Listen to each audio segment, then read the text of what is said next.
My thoughts, my opinion. Sports podcast.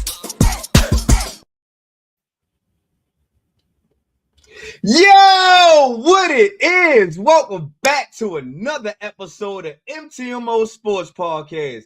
Yo, did y'all miss me, yo? It's been about 6 months since the last time I sat in front of this camera, yo, and gave y'all a dope ass episode, you feel me? And y'all know I had to go a couple little things, you feel me? Had to rebrand myself. We had to rebrand the organization a little bit. So I'm gonna tell y'all what I've been up to for real, for real. As y'all know our my sons, my boys, they most definitely into sports, and this is most definitely basketball season still. We are playing AAU. We most definitely found the home team for us. We are now playing for the Pluto Elite AAU 14 and up. You feel me? So shout out to my boys for making a team. They went out there and did their thing, and I couldn't be a happy and a proud father at this time. And also, y'all already know, yo, that you can't take my boys without taking me. So y'all already know that I wind up being one of the assistant coaches for the Pluto Elite, yo. So I am most definitely assistant coach, somewhat a head coach a little bit because our head coach is out with due to surgery. Coach Pluto, man, get yourself together. Can't wait to have you back on that court, man. So that's been going on. And I don't know if y'all been taking a little glander on my social media platforms, yo. It's a new look for MTMO, you feel me, yo? So now, as you will see, this is the new logo that we rocking with. Still my thoughts, my opinion sports podcast. We still got the Baltimore City in the background now. We're still gonna have that black and purple because you know it's always black and purple in this town, you feel me? So that's the main logo you're gonna be looking at. This is another logo that you're going to be seeing. And another logo that you're going to be seeing. And y'all already know what that means. When there's new logos, there's new merch. So y'all make sure y'all go out here and cop the new merch and cop the new logo for MTMO Sports Podcast, Doug. Y'all already know. Just go to the link, hit the spread shop till you drop. Yo, help me. Help me out, you feel me? I just told you I got my boys playing AAU. Y'all know AAU ain't cheap, you feel me? So make sure y'all go out there and spread the love. Show MTMO some love. You feel me? While we talk about spread love, yo, y'all already know. Got to talk about the family business and walk a mile in our shoes. We are a nonprofit organization that's out here that's giving back to our communities, whether it's North New Jersey, whether it's South Jersey, and whether it's going to be in Baltimore. You feel me? And got a little surprise. I got to look y'all in your eyes, yo. We might got a little teasing for y'all coming up in this episode as well too. Might be expanding to a new location, but never gonna jump the gun too early, you feel me? But make sure y'all go out here and support us. We are on all social media platforms. We out here, like I said, giving back to our communities that we love, that we grew up in, that we wants to make sure that our community stays whole, whether it's helping out the less fortunate, whether it's making clothes drive, food drive, doing a basketball tournament, as y'all know I did last year, that I'm looking to do for the kids this year. So we do a lot of great things, yo. So make sure y'all go out here and follow the movement, yo. Walk a mile in our shoes. It's most definitely the nonprofit organization that you need to link yourself to, because you never know. We might be coming to a city near you, you feel me? But I think I got all the business part out the way, yo. And yo, y'all know I've been, like I said, I had to rebrand myself, had to get MTMO back on his feet. And I wanted to make sure when I come back that I gave y'all a good, matter of fact, forget good. Make sure I give y'all a dope episode, you feel me? And if y'all been paying attention to my reels, because that's all I've been doing lately, is I've been doing reels, sports reels. And if y'all can date back in about mid-February, when I was saying bring my bro home, shout out to Gene, man. You welcome back home. But there's more to the story. It was more of us that was stuck out there in the Middle East. That this team wasn't living up to their agreement. Y'all remember all that? And now it's a full circle, because on this episode, yo, I had to bring in another person who wants to tell their story about what happened in that country and why it happened and how it took for these guys so long to get home. So if y'all been paying attention to the thumbnail, if y'all been paying attention to my reels and stuff like that, yo, y'all already know what I'm hitting to, because on this 6-month layoff, my first time being back behind this camera, I got a dope guest, yo. My man is ready to tell his story, ready to give us his basketball journey life, how he started from playing rock from out the cradle to now where he's at now, to out here still living his dreams, still giving out hope, still showing people that your dreams should not just stop just because of the first stop wasn't your best stop. You got to keep going till you can get to your best stop. You feel me? And this guy's most definitely is going to tell y'all how he did it and why it's important to just keep following y'all dream. You feel me? So I will most definitely go ahead and like to bring on my guest, my first guest of the 2026 MTMO season, yo, Mr. Lamont MoMo Jones, yo. What's good, bro? How you? Sure. I'm good, brother. I'm good, man. Thank you for having me on. Yo, thank you for actually, coming on and wanting to tell your story. You feel me? Because, like I said, bro, I hope I didn't leave nothing off about your journey and how you actually got to your journey and stuff like that, bro. Because, like I said, yo, from a guy who just meeting you, yo, I'm already still proud of you of the journey that you took to get there. You feel me? So, I, hats off to you. Appreciate you. Yo, Appreciate you. so let's go ahead and let everybody know, yo, what's your name, my guy? Who are you? I mean, I'm Momo Jones, Lamont Momo Jones, 13-year pro, uh, Arizona, Iona, All American, Jordan All American, Oak Hill Academy, Rice High School, American Christian. Um, You know what I'm saying? Yeah, that's me, man. I done traveled the world. Been doing this a long time. I've been around, man. I've been around, man. That's who I am. That's what's up, bro. So, what's the hometown? Where you from? You said you from Arizona, I'm from New York. New York. Okay, okay, I'm, New I'm York, from New York in the yeah, building. from Harlem. I'm from Harlem. You know what I'm saying? Okay, Um, okay. What part of Harlem, Doug? Go ahead and shout your I'm, hood out, man. I'm from Skrilla Hill, man. I'm from 128 St. Nick Terrace. You know what I'm saying? Like, yeah, man. Harlem, born and raised. That's what's up, man. So, tell us, yo, what it was like growing up in Harlem for you. We heard the stories from Jim Jones. We didn't hear the stories from I know Fab is not from Harlem, but he'd tell his story from his part of New York, yo. What it was like for you in New York, yo? How did you grow up? Um, I mean, it was cool. You know, I was kind of in the middle of all of that. It's crazy. I'm from Harlem, but I don't really know Cam and Mason. You know what I'm saying? They from Uptown. Right, Um, I'm from kind of like the middle part. You know what I'm saying? 125th Street and shit like that. So for me, it was just kind of it was my block. You know what I'm saying? And for the most part, people really just kind of protected me because I played ball. You know what I'm saying? And because of who my pops was. Never got into the streets, never had nobody really um, try to force me that way. I had one incident, one family member try to force me that way, but that shit ain't go nowhere. You know what I'm right. saying? But in terms of like coming up, man, I was the man. Like I could get what I want. I could have what I want. Nobody fucked with me. You know what I'm saying? Right, I was all over. We was traveling state to state with basketball. Like that was the motive. I always kind of knew, and everybody kind of knew that this was what it was. You know what I'm saying? Like I was gonna be a professional basketball player, whether it was the NBA or whether it was overseas, and I was okay, okay with either or. right. So, did you grow up in like a strict home, whether it was school, sports, Um, like how I was the household mean, was for you?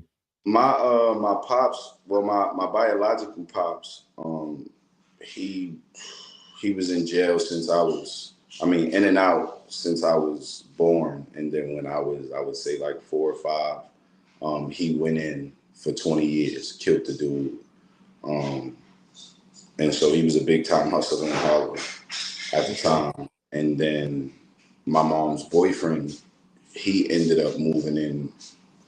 I would say I was probably like 2 or some shit like that when he moved. And I don't know, for as far as I can remember, he was in my life. You know what I'm saying? So that's who I refer to as my pops. He put the ball in my hand, and then he died when I was 8. You know what I'm saying? I was turning 9. He died a month before I was turning 9. He died. And then my mom's just kind of, I don't know, it was kind of like it went from basketball just kind of being basketball, not just being basketball, because it was always the goal once I touched the basketball. Like, we always knew what the motive was, you know what I'm saying? But once he died, I guess I got that extra drive, like, oh, I'm going to do it for him. You know what I'm saying? It was also a part of him that only I could have. Nobody else had that part of him. You know what I'm saying? So being disowned by his family, or not really having his family because they didn't fuck with me and my mom's, I had him in the basketball form. You know what I'm saying? For a long time, I never really talked about him. My memories and my dedication and shit like that to him was through basketball, which I've played every day since he died. Okay. You know what I'm saying? Right. Once he died, my mom's she took over, like, for real, and it just, like I said, once he died, it went from, kind of, I don't know what's the word I'm looking for. Not so serious. It was serious, but it wasn't crazy. Once he died, it became like this, all balls to the wall. You know what I'm saying? And then mom's kind of took over it, and she was scary. Right. Mom's was scary, for the simple fact that she was young. She was growing up while raising me. You know what I'm saying? She didn't have the easiest life, so she was learning while going, and then losing my pops and things like that, the love of her life, right after they got engaged. So it was, you know what I'm saying? Like, she became even more scarier. Like, he was the cool and calm one, so I could run to him. But once he died, it was nobody to run to. You know what I'm saying? So for me, it was just like, you got to listen to everything. So for me, I try my best not to get into no trouble. You know what I'm saying? I'm not getting into no fights. I'm not staying out past the street lights. You know what I'm saying? I'm not getting in trouble in school. I'm getting straight A's. Like, I'm doing everything so that she can't really say much. You know what I'm saying? Me and her problem were girls. It As was always. and how she would react to me in the way that I played on the court and shit like that. You know what I'm saying? But I don't know. We was fine, man. My little sister had my little sister. After a while, she ended up being more with my dad's side, so not really fucking with me and things like that. So that just kind of, all of that in a nutshell gave me the drive to really be Momo Jones. Okay. So as Momo was, going through a lot of trauma, pretty much, pops passing away. Not going to say that mom put a little fear in your heart, but it sounded like she did, because you ain't most definitely didn't want no, she definitely, it wasn't, it's no mistake that she put the fear of God. She put the fear, like, I didn't want to, and then on top of that, it was like, I didn't want to disappoint her either. That's why I was going at. That's where I Like, was going at. You know what I mean? With all that built up and whatnot, do you think that the reason why she was so scary is because she didn't want to lose another piece of her, just like how she lost your pops? So that's well, part of the reason why yeah, she was a little bit more stricter. most definitely, and especially because I only had her. Also, she had the thought of like I could become my biological father. Like I had him Okay. in me. So it was certain times where I would say some shit as a kid and she would bust me right in the fucking mouth, like, you better not. And I'm looking like, and she's like, yeah, you don't really know that nigga, but you got him in you. You know what I'm Right. saying? So for a long time, she would beat me because of little things like that. You feel me? So Right. she was definitely, and like I said, she was just, I don't know, her energy and the way she walked and the way she talked and the way she commanded respect and things like that, and the way her energy kind of and her vibe could fill a room, that shit scared the shit out of me. Real I most talk. definitely feel you on that one. I Nah, feel you. that shit scared the shit out of me. And so I didn't, shit. I think I was 15 for real. The first time I really was like, it wasn't even like I'm not scared of you no more. It's just like, man, I gotta stand the fuck up for myself. Mm-hmm.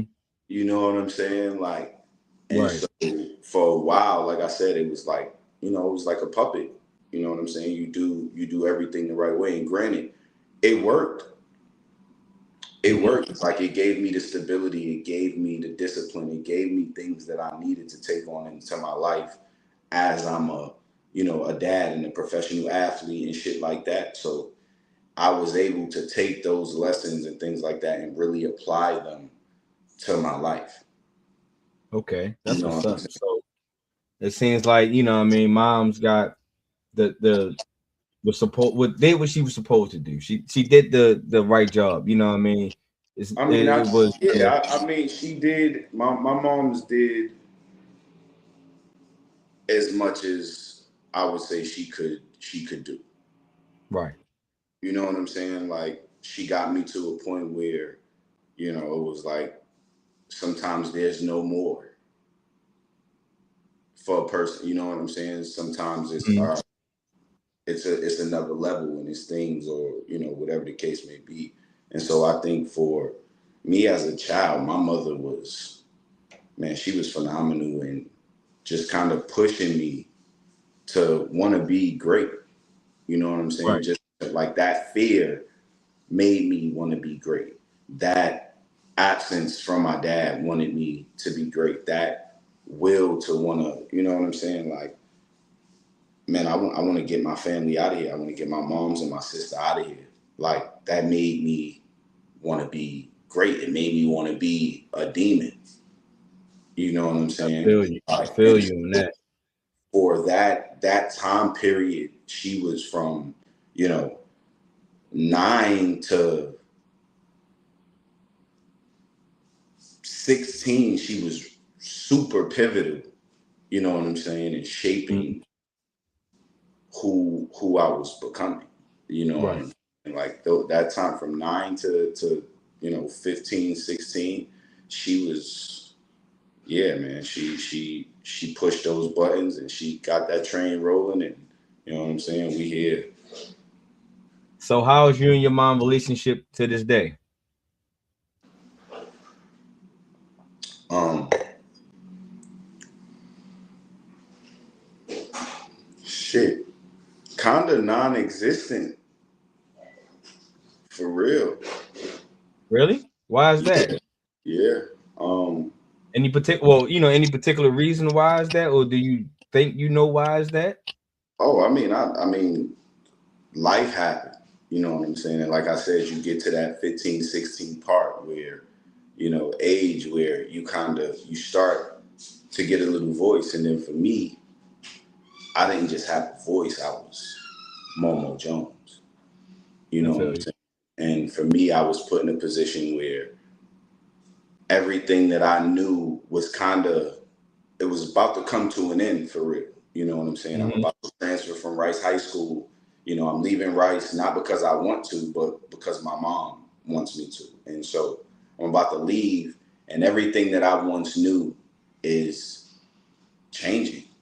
You know what I'm Mm-hmm. saying? Like my security blanket, like that shit is, it's a wrap. You know what I'm saying? I'm Right. going out in the world on my own. And so that really, that put a real big strain on our relationship, because it was like um I lost brothers. I lost a brotherhood.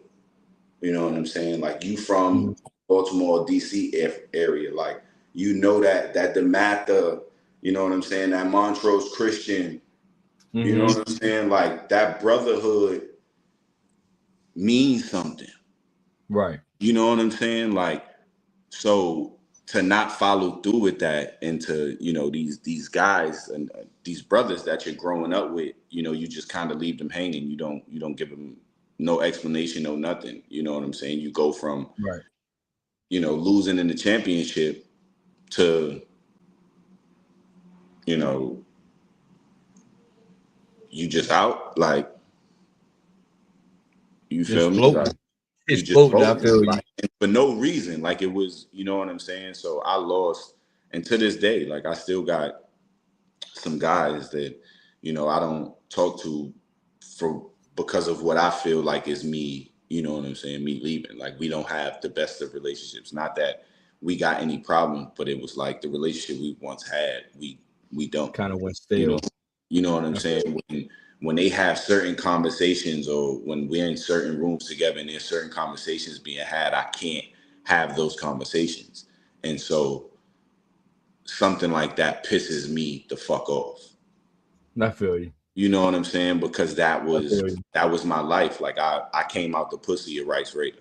You know what I'm saying? I was supposed to graduate a Rice Raider. Like my pops, like that was the plan. That was, you know what I'm saying? So for that to be kind of taken away from me, um, and not really have a voice in it, and knowing it was coming, I started to kind of come out of, I guess I was coming out of my shell. You know what I'm Right. saying? Then I went through some things while at American Christian, and then, you know, the school closed down, and, you know, I got a transfer and shit like that. And so now I'm really not living at home, but now I'm really getting to see, you know, at a young age, I'm 16 now, really learning the business of this shit. Mm-hmm. You know what I'm saying? I'm now seeing like the effect that my mother can have on me. I'm now seeing, you know, decisions that need to be made that I don't agree with. You know Mm-hmm. what I'm saying?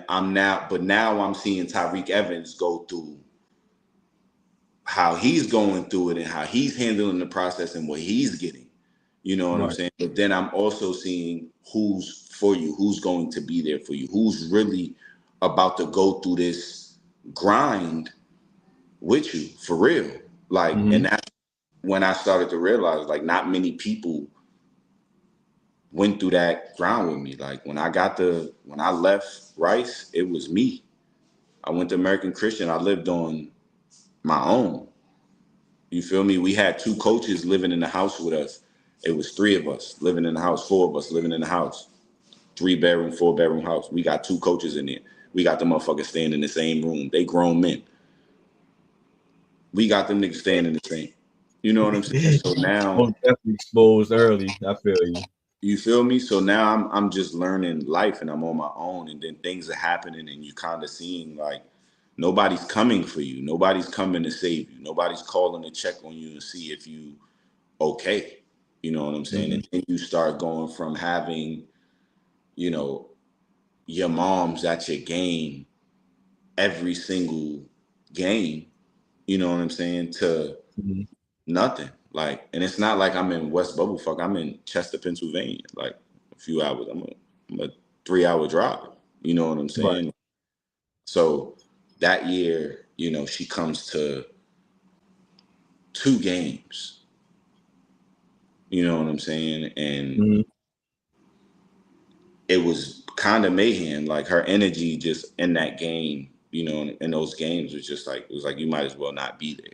You know what I'm Right. saying? In my senior year, she was at, you know, my last game, and she came late to that, and then she came to the Jordan Classic.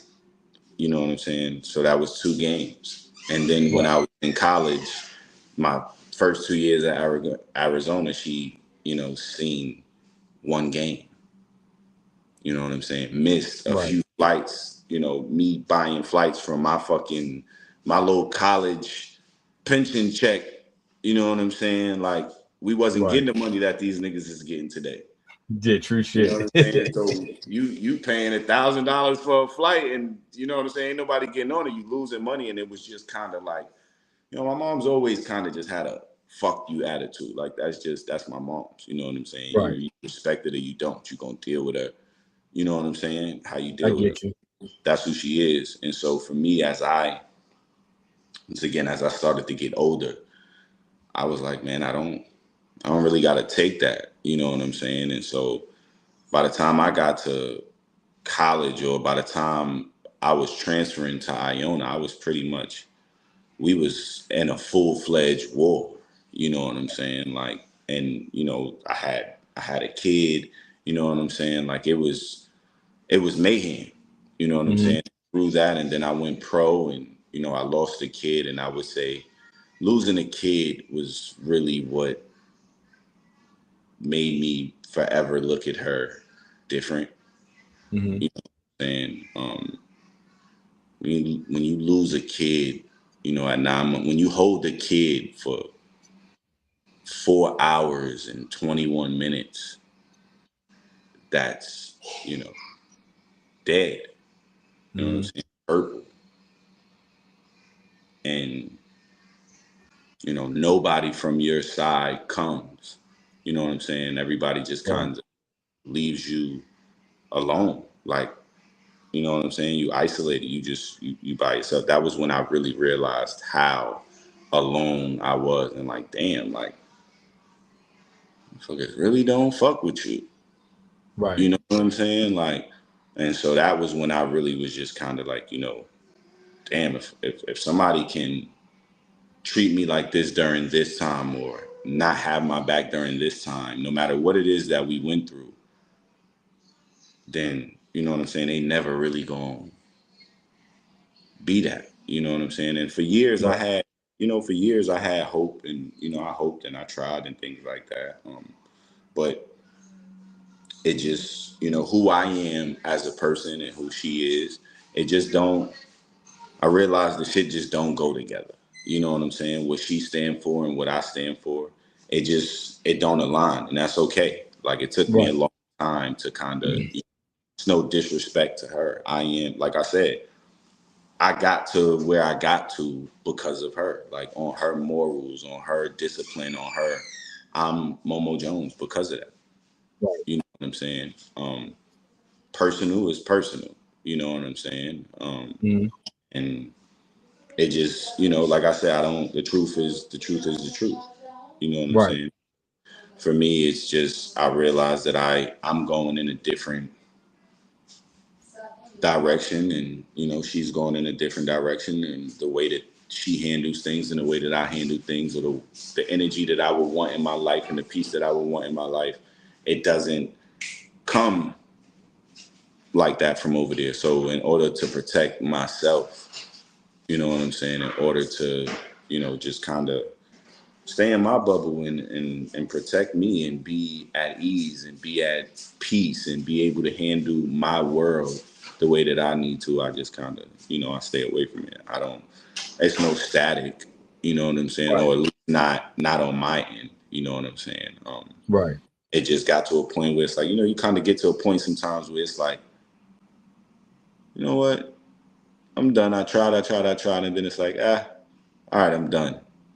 You get to that point, and that was just the point that I got to. And so it's like, there's always room for it to be fixed if it's going to be fixed the right way. It's, always love. If I'm ever needed, I'm going to be right there, because that's just, you know what I'm saying? If I'm called on, then I'm going, you feel me? But I'm not going to over insert myself or anything like that. But once again, I am who I am because of what she instilled in me. You know what I'm Right. saying? That don't ever, you know, mistake that our, like I said, our personal problems is just that. But, who I am stems from, Janine Fuller. Right.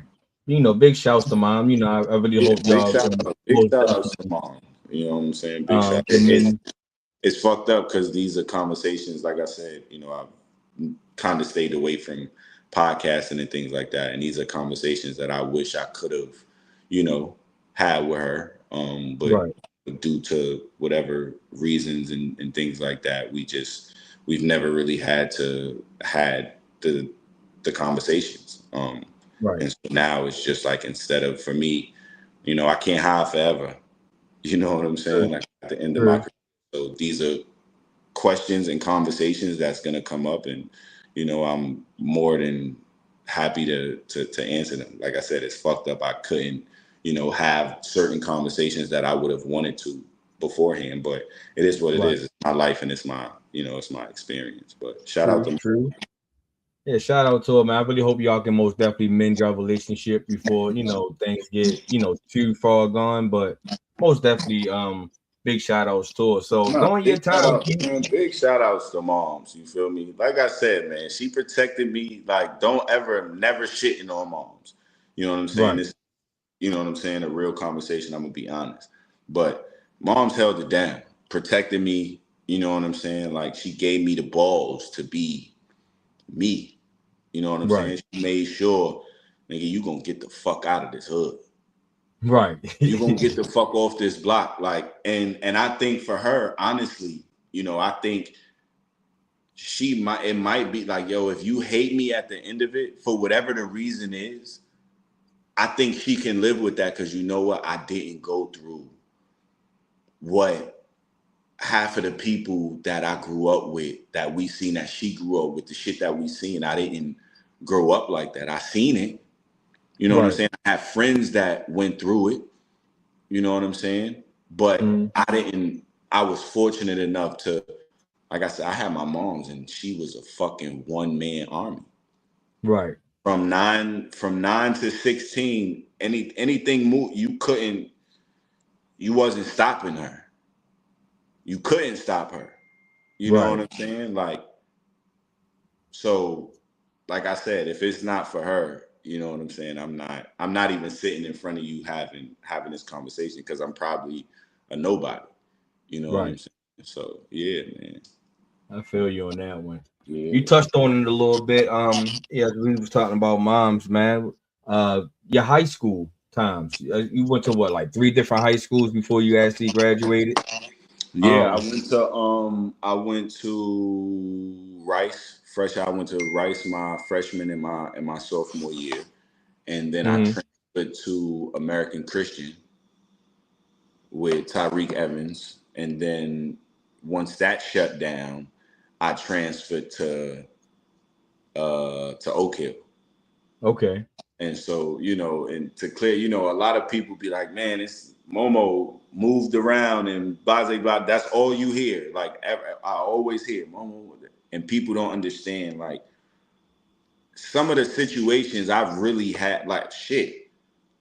I would say there was, I don't really count, AAU and things like that. And once again, I had so many problems with my teams and shit like that. AAU, like, shutting down and going to different management and this, that. Like, so it was always something. But like I said, when I went to American Christian, that was my mom's. When I left American Christian, it was because the shit closed down.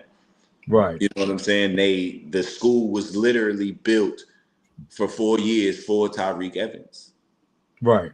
Shout outs to Reek, like, you know what I'm saying? But the school that shit was built for Reek. Like, at the end of the school year, like, we in there, like, people crying, like, the whole school know, like, school is closing down. Everybody in there, like, yo, what school you going to next year? Like, you know what I'm saying? Reek out of here, school is done. You feel me? Like, and really, like, Reek school was done. And so I ended up going to Oak Hill or whatever like that. But yeah, that was my high school journey, and fucking. So, out of all those three stops, what one is your favorite stop that you feel like, yeah, If I would have stayed all 4 years, this would have been it right here. This was my favorite spot. I mean, well, see, I had a chance to go to Oak Hill fresh out of my mom's was trying to push me to go to Oak Hill fresh, like, and I'm like, no, you just don't do that. Like, I will never touch the floor until I'm a junior, senior. Like, no way. Like, you Right. know what I'm saying? And so we ended up going to Rice because that was what was supposed to happen. That was since I came out, I was supposed to go to Rice. So Okay. we go to Rice, and then we go to American Christian, and it's all of it kind of had its, I don't know, its own special thing. Like, right, I'm always gonna say Rice. Okay. Like, I should, like, a 4-year experience at Rice. Like, I'm always going to say Rice. You know what I'm saying? You don't do Right. 4 years at Oak Hill, and then had I did 4 years at American Christian, man, I don't know. I don't even know. Like, cause I was really in the hood. Right. Like, I was in the hood, so I don't know what the fuck could have happened. Like, I know I would have been, I would have had so much fun. Like, Right. I was really living alone. Like, we was running the city. Like, you couldn't tell me shit. Like, so what? I'm 16 living alone, like, which means if I went as a freshman, I'm 14, 15 living alone. Like, I'm Right. really outside in the world. Like, you feel me? So I can't say American Christian. So I'm always go, Rice. You know what I'm And you saying? spent what, 1 year at Rice? Two Or two years or at how Rice. many 2 years at Rice? 2 years at Rice. Any chips at Rice while you was there?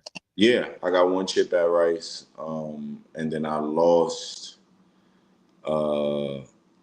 I lost in the chip my junior year to Mark Lyons. Ooh, To okay. Mark Lyons, yep, in South Kent, lost to them. And then my senior year, we was 40-0, and then lost to fucking Finley Prep. And that was the first ever like high school championships around the, Uh-huh. like, where everybody come together, and it was in DC. Right, right. It was in DC. Because Oak Hill was what, in Virginia, right? It's in Virginia, but every high school from around, like, that would, like, they came around. You know what I'm saying? Mm-hmm. To this venue, it was in DC. I can't remember exactly where the shit was at. But it was some college. I want to say it was some college campus, some college gym. But um, we lost to Finley Prep. They had Avery Bradley, Corey Joseph, DJ Richardson, Tristan Thompson, who I always say they cheated because Tristan was at St. Benedict's the whole year and then transferred in for the championship tournament. Like, that was just, like, you know what I'm saying? Like, so, but yeah, we ended up losing to them by one. Okay, okay. And it Um, was you had some top names in the NBA, some top NBA yeah, names. yeah, yeah. So Smoke, we I mean, lost Avery to, Bradley was a defensive player. Tristan Thompson had some good years with yeah, LeBron. yeah. So we lost to them. We lost to them by one. Um, so Rice was the only chip. I mean, Oak Hill. I mean, we was 40-1. We was playing everybody. Like, we had that year. We got, we won the Hawaii Aulani chip. We had to go through fucking DeMarcus Cousins, Ronaldo Sidney, and then Mhm. Terrence Ross and Montrose. Oh yeah, Um, because Terrence Ross, he's a Baltimorean. yeah, so they had, at the time, they had Terrence Ross and Zeke Armwood, Isaiah Armwood. Oh, Yeah, oh, yeah, we had some heavy hitters. Okay, yeah, yeah, so you yeah. you pretty much hoop with some big heavy hitters during your Oh time, man. man, yeah, yeah, yeah, man. Like, the crazy thing is, I played for Team Mello. Um, I want to say it was like my junior year, some shit like that. I played Uh-huh. for Team Mello. Coach Bud, You know what I'm Okay, saying? okay, Like okay. with Najee But Marshall, not, yep. Josh Selby, fucking big Andrew Fitzgerald. Like those is my dogs. Yeah, those is Yes, sir. Yes, sir. yeah. Those is my dogs. Like Quinn is my little man. Like Quinn is my little bro. Quinn Cook is my little brother. Malcolm Delaney and fucking Dante Green, my big brothers. Like, you know what I'm saying? So yeah, man. Yeah, I'm well connected out that way. All right, that's what's up. That's what's up. So, I mean, as you was doing your time, going through pretty like your AAU circuits, you was going through finishing up Oak Hill for your senior year. Now you're looking towards college. What is Right. what is what is what is this process looking like for you? What is Momo thinking about? Is recruits coming in for you? Is they beating down the doors? Like Listen, what's like I explain that said, man. experience? Listen, I don't know what you know about. I don't know what you know about Momo Jones for real. You know what I'm saying? But Right. I was really, I was one of them ones. I was doing it. You know what I'm saying? Like Mm-hmm. I was committed to Louisville out of the 8th grade. Ooh. And what happened there? What made you decommit from Louisville? Just being young and dumb. Okay. Like, but once again, I think everything went right. Once I left Rice, everything went a different way. You know what I'm saying? And Okay. so Gotcha. once again, my mom's wanted me to leave Rice because I was a scorer. And Mo Right. was molding me into shout outs to Mo Hicks. You know what I'm saying? Mm-hmm. Greatest high school coach in New York fucking city. You know what I'm saying? I don't care what nobody say. You know what I'm saying? Shout out to Um, Coach Hicks. Shout out to Coach Hicks. But he was molding me. I was already committed. You know what I'm saying? So you got Mm-hmm. Chris Fouch and the Kimbers and the Duran Scotts and the Dorvell Carters and shit like that. They gotta commit. They gotta get schools. And so he was molding me into what Patino wanted, which was a point guard. You know Right. what I'm saying? We was watching firsthand what he was doing with Edgar Sosa and how he wanted Edgar to be more of a point guard than a scorer. You know what I'm saying? And Okay. so I was bought into that. My mom's wasn't having that. You Right. know what I'm saying? She wanted to watch her son be her son. So once I left Rice, and I went to American Christian and Louisville started coming around more because they recruiting Reek and shit like that. I'm Mm-hmm. seeing the bags and the money and shit like that. We at LeBron camp. I'm seeing what they giving Samato and Tyreek. Mind you, they not committed, but then they giving me this little ass envelope. Like I'm like, yo, what's up? But then I'm hearing about Peyton Siva and Kenny Boynton, and I'm at the time like two small guards in the backcourt. How the fuck is that gonna work? Like I started thinking like, yo, they trying to play me. Right. You know what I'm saying? Not really understanding where basketball was going. Cause right after that, they went Peyton Silva and Russ Smith. Okay. Okay. Not a And small then backcourt.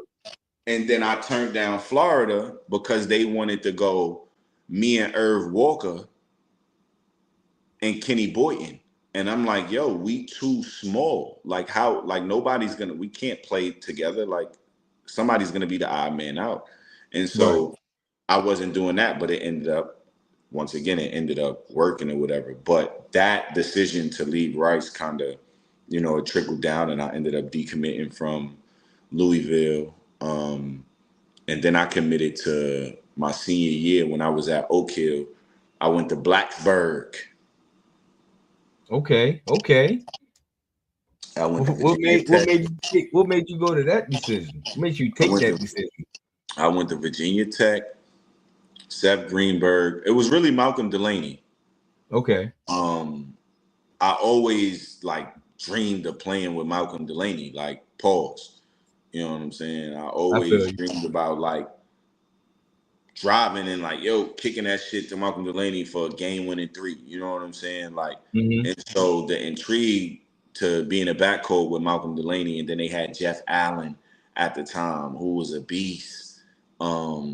They had the Ron Williams dude was leaving with the dreads. You know what I'm saying? They had some hitters over there. And when I went to campus and visited, mind you, I'm at Oak Hill, so you don't see shit. You're in the middle of nowhere. So my first encounter with the world for real after months is in Blacksburg. But I'm turned though, like, you know what I'm saying? They Right. turned me up, coach talking that shit, you know what I'm saying? I ended up verbally committing, and then as the season is going on, we winning. Like, and I'm like, oh, like I could potentially make the McDonald's game. Like, no, I'm making the Jordan game. Like, so now, I'm like, man, I want some bread. I start, you know what I'm saying? Greenberg not hearing it. He threatened me like, yo, if you decommit, like I'm gonna tell everybody that you wanted bread. I'm like, man, whatever. Like, Right. decommitted, and then I committed to SC. Okay. We played in Hawaii. I want to say December of my senior year, some shit like that. We went to the Ailani Classic. That's where everybody was at, where we played against DeMarcus and all of them. Mm-hmm. And we won a chip. And Ronaldo Sidney was my good friend, and he was like, "Yo," him and his pops kept putting, "Yo, come to SC, come to SC." Loving Basketball, my favorite. It's my favorite fucking movie. So Right. SC, hell yeah, you know what I'm saying? So Gib Arnu and Tim Floyd come to the crib after that, come to the hood, and it was just like, yo, I'll go to visit. Me and my moms go visit, and it was love. Like, it was crazy. I'm like, nah, this way I'm supposed to be. You feel Mm-hmm. me? So we commit there. And then the fucking Tim Floyd, the USC scandal happened with OJ Mayo and all of that shit. And they Oh get man, you banned. was affected in that I was too. in that class. We had the number 2 recruiting class behind Kentucky, DeMarcus Cousins, John Wall, E. Bled. We was the Right. number 2 recruiting class behind them. So when that Okay. happened, we all ended up. Ronaldo Sidney goes to Mississippi. Uh-huh. Solomon Hill, Derek Williams, me, we go to Arizona. Noel Johnson Okay. goes to Okay. Clemson. Nikola Vucevic stays. Nikola stays. You know what I'm saying? Because he has no choice. Like, Right.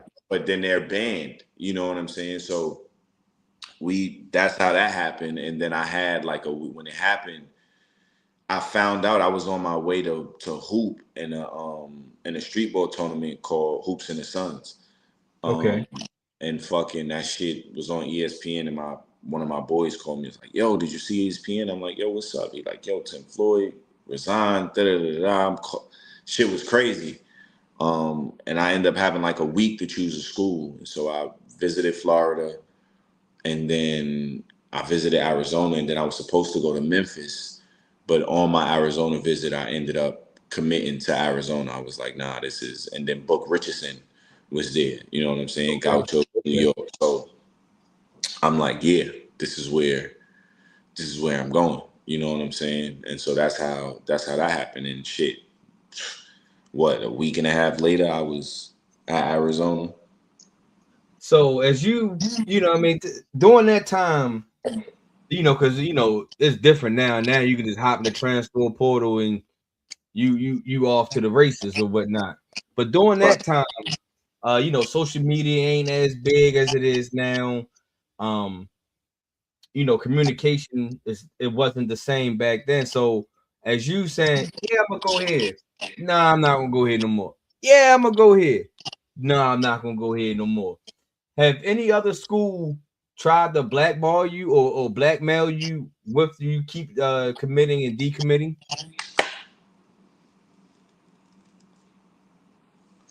When you back then, it wasn't when you verbally commit. That shit ain't nothing. And so for me, I was coming up in a time where I was trying to pull away from my mother. So I wanted as much control as possible. I understood where the game was going and where it had to go. So it was Right. certain things that I did in terms of, I'm all right, today I feel like going to Virginia Tech. Tomorrow I don't. Like, Right. they do it all the time today. You know what I'm saying? I Okay. just started it. And so when you hear people like nigga Momo moved around, Yeah, I was the nigga who got shit for moving around because I started it. I was the nigga that moved around, and now you see the kids. Yeah, they just hopping in the transfer portal quick as hell. It doesn't Yeah, matter if it's football or basketball. like They just hopping it's, in. So it's when you get weird. so when you get to Arizona now, you finally make your choice. You finally say, "Yeah, I feel like this is home. This is where I'm gonna start my journey at for my college career." What is that experience like now that you down there? What you were down there for? What 2 years, right? 2 years. AZ was oh some of the best times in my life, bro. Okay, okay. Elaborate a little bit. What did you get into, or what did you learn in your time down in Arizona? I mean, I always knew that there was life outside of New York because I had started traveling to different states. But Hmm. going to Arizona, I've really experienced life, like different people. I came across different people. I talked to different people. I seen different people's routines, how people lived, like, and it was so different. But then in the midst of all of that, I'm that nigga.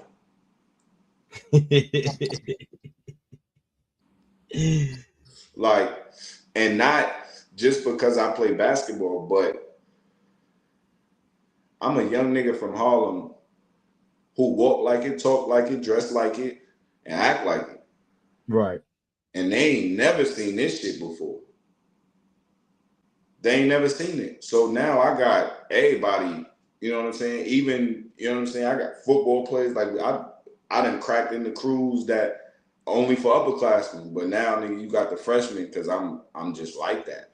Right. You feel me? Parties, everything, like, and then we start winning. You know what I'm saying? We go all the way up to like number 2 in the country. Like, so now it's even more crazy. And now I'm on campus with Gronkowski. Okay.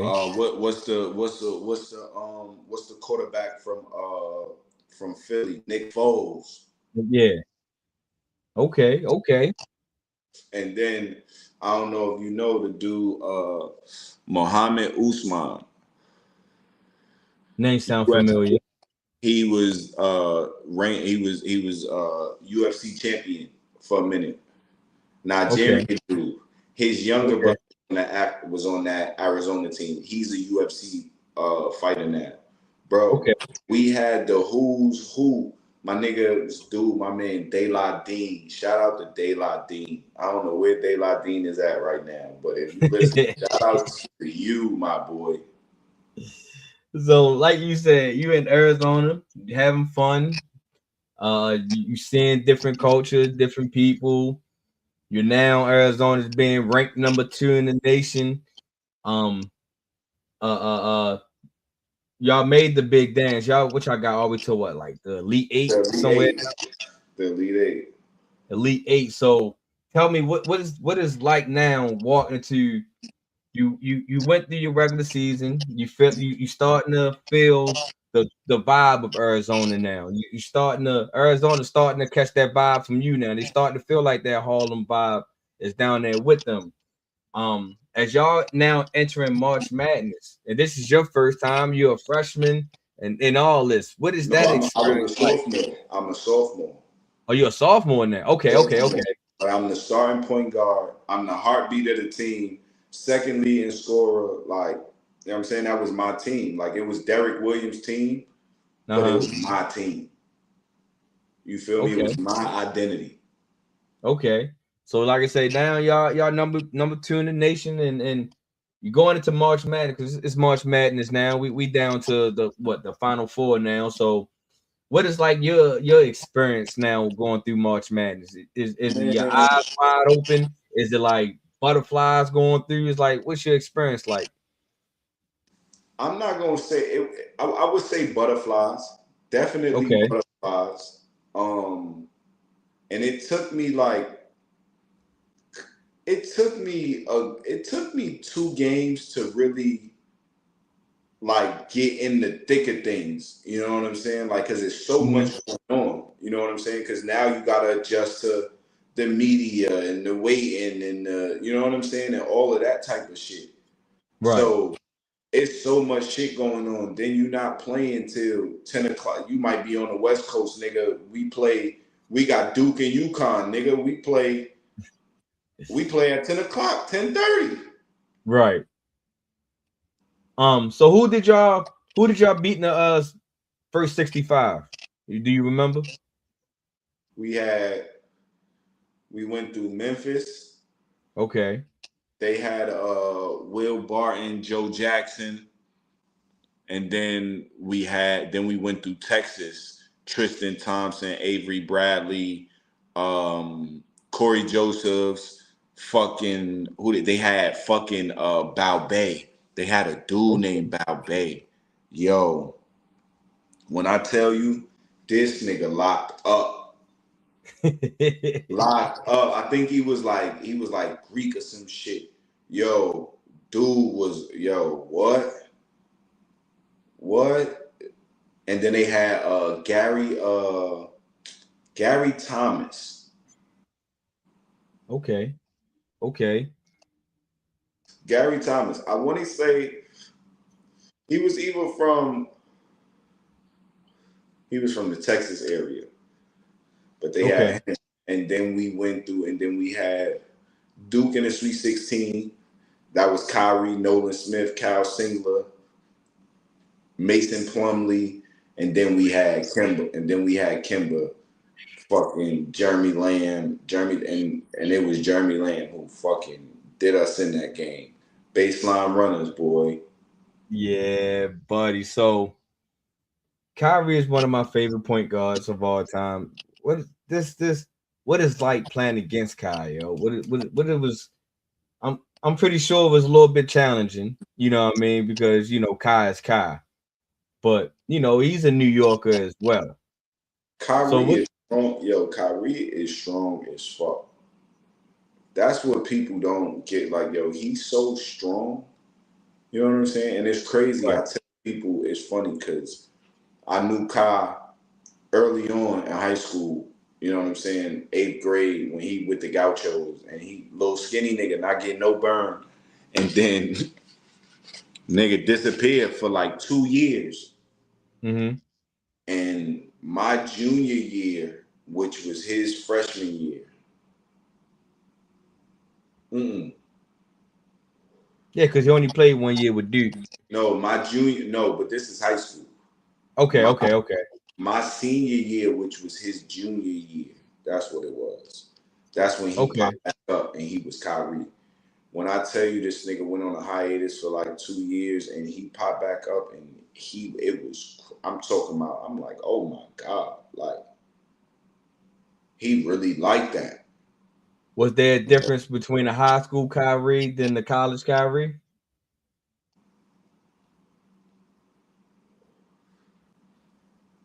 It got better and Okay. it got more efficient. You know, Okay. like once he got to college, he knew exactly who he was. He knew how to really play the game. You know what I'm saying? And it Mm-hmm. was over. It was a wrap. All right. So y'all get past Duke, go to Kimba now. UConn. UConn is always known for cutting down the net. If I'm not mistaken, I think that was the year that Kimba and them did cut down the net that year. Yep. So what is now switching over to play Kimba? You didn't play Kai now. Now you guys switch your game over to play Kimba. What was that like? I mean, for me, it was normal. You know what I'm saying? We came up playing against each other. To everybody else, it was Kemba. He was having a phenomenal year. You know what I'm Mm-hmm. saying? And it was crazy. You know what I'm saying? For us, it was Harlem versus Bronx. You know what I'm saying? Like old foes, old friends, like shit like that. You feel Right. me? So, but as far as playing the game, it was like damn, like to be out there two two dudes cut from the same cloth, come from the same thing. We out there together. Like it was for me, it was magical. That's what's up. That's what's up. So now college is pretty much, that season wrapped up. That was what you said, your junior year or senior year? That was my junior year. No, that was my sophomore year. And Sophomore then year. I transferred to Iona. So now what made you transfer to Iona? What was that decision like? The devil. Ooh, I why call is him that? I call him the devil. Sean Miller. Yeah, I call him the devil, but he was just I don't know. For me, he was impossible to deal with. Um, I was too. I don't know. I guess I was too much of a nigga. Not Right. even too much of a nigga. I stood up for myself. You know what I'm saying? And there was certain things that I was seeing that I just, you know, I would speak up for. And um, how he wanted me to play, I didn't really, I didn't agree with. You know what I'm saying? Um, and there was times where he would allow me to play my game only when it benefited. When we were down and Mm-hmm. there was no other way to come back and nobody else had, nobody else was going to take the wild, crazy shots that I would. Then he was like, okay, Mo, go play your game. You know what I'm saying? And then, um, but we had run-ins from the time from my freshman year, I wanted to leave. And then I ended up staying. And then my sophomore year, we had to run. And then at the end of my sophomore year, it was like, yo, we're going to push you out how we pushed Derek out this year.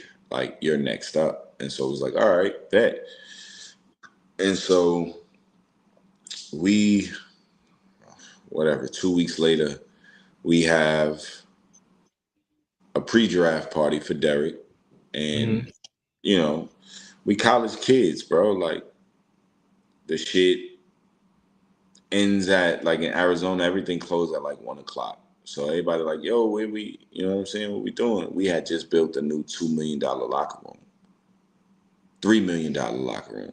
We got all the fucking trophies and shit in the middle, in the glass case in the middle of the locker room. That's when iPads first came out. They in the walls and shit. It was crazy. Right. And so niggas like, yo, niggas don't want to go home. So everybody like, yo, somebody say locker room. Everybody like, hell yeah, bro. Man, so I was the party guy. Like I threw most of the parties at my crib. So I had the laptop. So I go to the crib. We all get in the limos. Go to the crib. I go get my laptop. As I pull up to McKell Center, boy, it's flooded.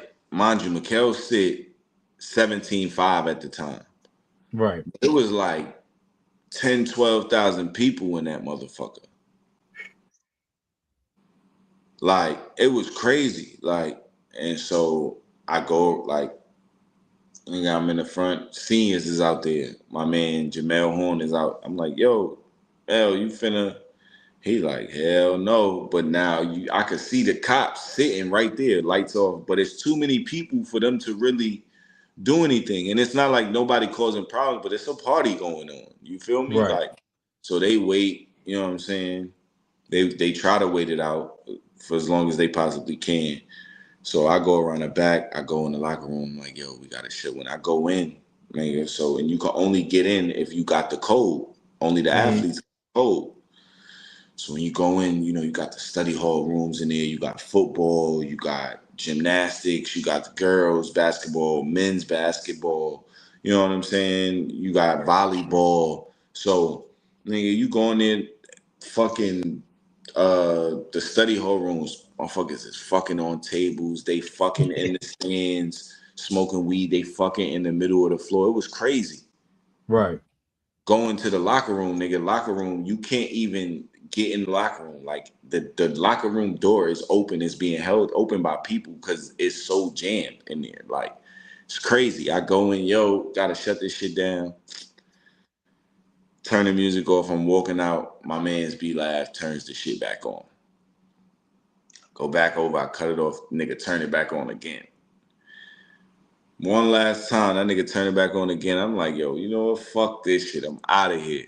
Like, I'm out. Nigga, get to the door. Police right there. Like, I'm standing next to the door. Police right there with the burner on my leg. Like, yo, we see what you're trying to do. Go ahead, get up out of here. Boy, I go to the elevator, get up out of there. Next day, we have a meeting. Right? Mm.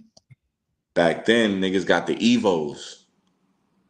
So Evo give you like a minute.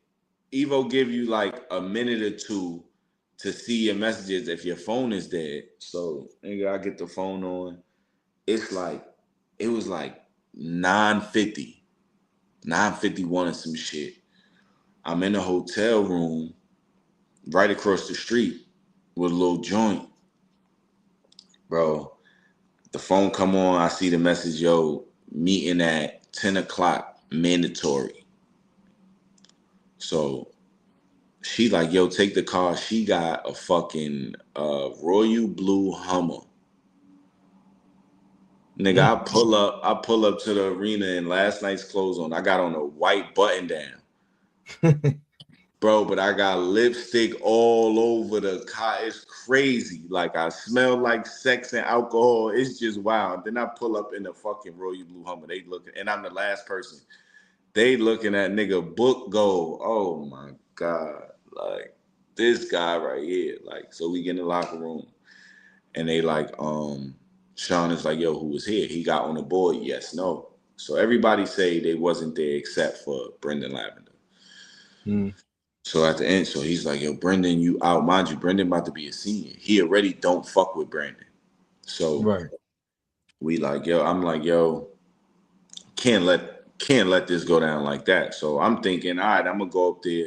I'm not finna tell on nobody, but like, we not finna let, you know what I'm saying? So I go up there, I'm like, listen, B wasn't in there by himself. So he's like, who was it? I'm like, listen, I don't know exactly, can't tell you exactly, but I know it was more than just him.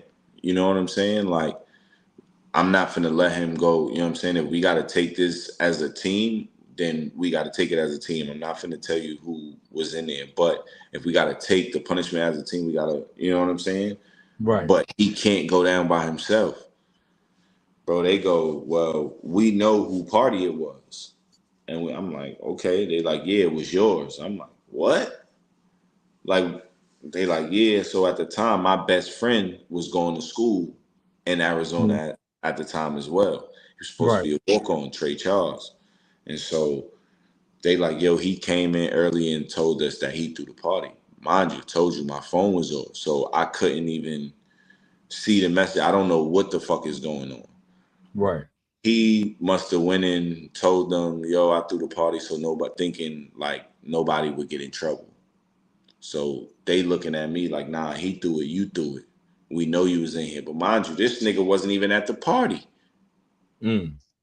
This nigga was fucking off somewhere. Like, he wasn't even at the party. Like, you feel me? So they like, now you gotta fight for your spot. Like, pretty much like you third in line. Like, it's your backup Jordan Mays, and then it's the freshman that's coming in who was Jordan. I mean, not Jordan. What was this nigga name? Josiah Turner. He was McDonald's All-American. He was coming in, and then it was me. And I'm like, what? Like, I'm leading scorer, returning, like leading assists. Like, I'm emotionally like, this is my whole team. Like, what the fuck is you? So I'm like, man, fuck that. My grandmoms was sick, so I'm like, man, I'm going home. I was gonna go to St. John's, but when I got off the plane, found out that fucking Arizona banned me from going to St. John's because St. John's played them that year in the Jimmy V Classic. So couldn't go there. So now I'm like, fuck, where I'm gonna go? I'm like, can't go. I got fucking Kevin Ollie call UConn. I'm like, not really finna do that. Can't do that. You know what I'm saying? Like that's gonna be too far. Like they're not gonna give me the waiver. Then I'm like, all right, Syracuse. No, probably still won't give me the waiver. Mm-hmm. Right. So then I'm like, fuck, where I'm gonna go? Now I'm like Seton Hall. Then I'm like, nope, they Adidas, and I'm still not gonna get the waiver because I'm in Jersey. You feel me? Right. So now I'm like, fuck, like, what are my options? Like, cause I don't want to sit out. So my man's Mike Glover called me. Nigga Glove. He like, yo, Iona. Now, mind you, they really the best team in New York City. Like they lost in the finals. You know what I'm saying? They got Scott Machado who lead the country in assists. Right. Mike Glover lead the country in rebounds. You know what I'm saying? They just need that one player to get over the hump. But this is my background. This is home. You feel Right. me? So I go on my visit. Coach Tim Cluse, shout out to Coach Tim Cluse and Coach Grasso, man. Like they played me a video with the I'm coming home joint. Okay. You know what I'm saying? The I'm coming home joint. And that shit got me. You know what I'm saying? And then I went downstairs and I hadn't played in like a month and a half, 2 months, because I had condymalation in my knee. My fucking cartilage was all fucked up from playing on concrete. Okay. So I wasn't playing, but as I come downstairs, mind you, I'm upstairs. I done committed, but the guys is downstairs playing pickup. So as I come down, they hear I committed, and my nigga Trinity Fields look at me like, "Yo, you over there laughing, thinking shit sweet? Like, nigga, lace him up, get on the court." I'm like, so now I'm like, oh nah, this is really home. Now I'm like, oh nah, the competitor. So I'm like, fuck it, I get on the court, we hoop. You know what I'm saying? We go at each other and shit. And after that, it was just like, all right, we about to go win the championship. Like Right. that's what it was. You know what I'm saying? Like, and that's how that happened. Like, Okay. you know, Okay. So between the two stops, between Arizona and Iona State, which one would you do all over again?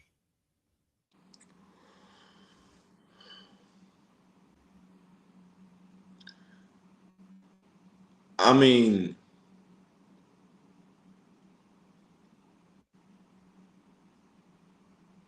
knowing what I know, Mm-hmm. I might. You know what's crazy? Because I got theories for both of them. Okay. Because I could Let's say, shoot 'em. like, sometimes I feel like I could say I would do Arizona over. I would give it just a little more of a chance. Like I wouldn't have been so hot headed to just, you know what I'm saying? I would have let the situation calm down a little bit, Right. and then kind of wait it out like a little bit throughout the summer rather than kind of just being hot headed and being like, man, fuck this shit. They trying to play with me. And I already didn't like Sean Miller. You know what I'm Right. saying? So it was like I had already wanted to transfer, so it made it so easy. I would say I would have given that more time because that still would have been my team. Right. You know what I'm saying? I'd have had a better shot at the league. Um, so I would have had more. Yeah, I guess I would say I would have had a bigger backing going into the NBA. You know what I'm Okay. saying? I would have Right. had a well-oiled machine behind me that would have helped push me. You know what I'm saying?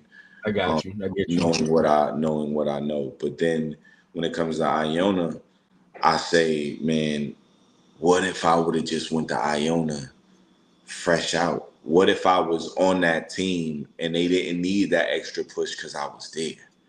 Mm-hmm. You know what I'm saying? What if I built instead of 2 years with them, I built 4 years with them? Mm-hmm. You know what I'm saying?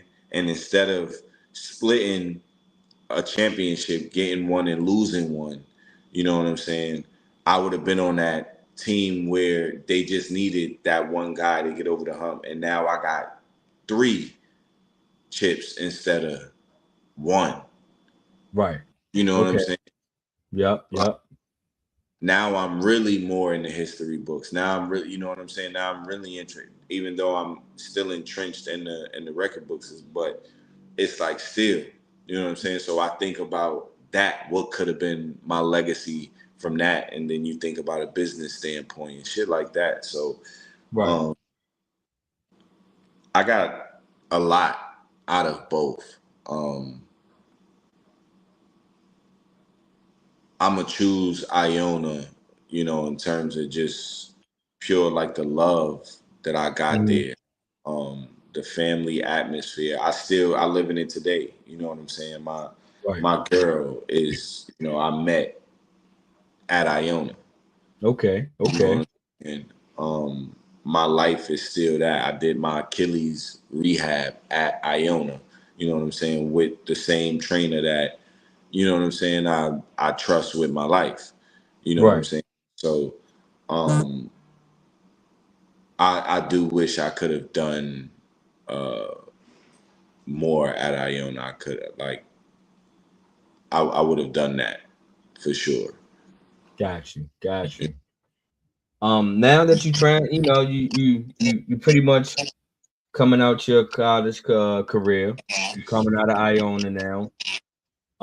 Like you said, if you would have finished at Arizona trying to transition to the draft into the league, you probably would have been back a little bit more. Probably would have been stakes would have been a little bit higher Right. because Arizona is probably just a tad bit bigger school than Iona State. Is Iona just College, because yeah. right. Um, so now that you're coming down to the end of college career, what is your mindset? What are you looking to try to accomplish now? Are you trying to push to go pro, go NBA, Well, or yeah, I mean, yeah, most definitely. For me, it was the NBA. You know what I'm saying? I went through the workouts and all of that. Mhm. Trained at Impact in Vegas. Um, that was that was the goal. You know what I'm saying? Um, and then when that didn't happen and things fell through, and, you know, you never really know the full story. But the story I got was, you know, I was supposed to sign with, you know, the Celtics after the draft. Mhm. Uh, and then when I woke up in the morning, you know, waiting for the emails and shit, my agent was, you know, just kind of ghost. And that's when I, you know, obviously it was something wrong and shit like that. And right? from that, I just kind of went in the shell. And then this dude that was from Boston, I guess, was looking at the roster and was like, "Yo, like, where's Momo Jones?" Started looking for me, and he ended up reaching out through another agent and finding me. And he Hmm. was, "Yo, like, I was looking on the summer league roster and the current roster, and I see like he wasn't on it. And then like he was like, I looked at, you know, the overseas rosters, and you ain't on, you know, nothing either." And he's like, "Man, how would you like to come to Japan?" And that was how it started. Okay, so Japan was the first country overseas. What was Yep. that like? Man, that's still my favorite country of them all. Oh, okay, Nah, Japan is so dope, bro. Like I don't I don't even know how to describe Japan, bro. Like it's its own world. okay, Like it's really, I don't know, man. Like, and just the way that they do things and their culture and shit like that, bro, is so dope. And so right now today, like I go through times where like I'll go through like a 2 month time period where I just want to eat with Japanese bowls and, you know what I'm saying, chopsticks and shit like right, that. Like I get like I'll get like that. You know what I'm saying? Because it reminds me of the time where I was in Japan. You know what I'm right, saying? So I'll do things like that. You know what I'm saying? okay. So yeah, man, Japan was super dope. Like super duper dope. And then it was after that, it was Saudi. I went to not Saudi. I went to what was it? Qatar. Okay. Went to Qatar. And then from Qatar I went to Saudi. And then Saudi I did Finland. And then Finland I did Montenegro for what, a year and a half, 2 years. And then I did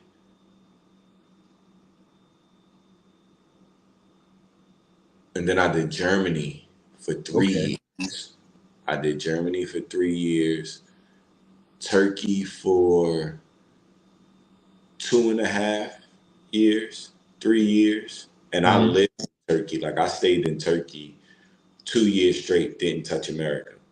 Okay. Like loved Turkey.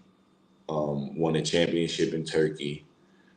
Um, and then I went to the Middle East, and I went back to Germany, and then I went back to Turkey, and then I went back to the Middle East. I ended up going to Bahrain, then I went to Iraq, went to Kuwait and Jordan, obviously.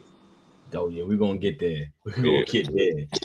yeah. So as you transitioning from what's that sound like? You went to what, like 4 or 5 different countries? Shit, hell no. I went, what, in the Middle East?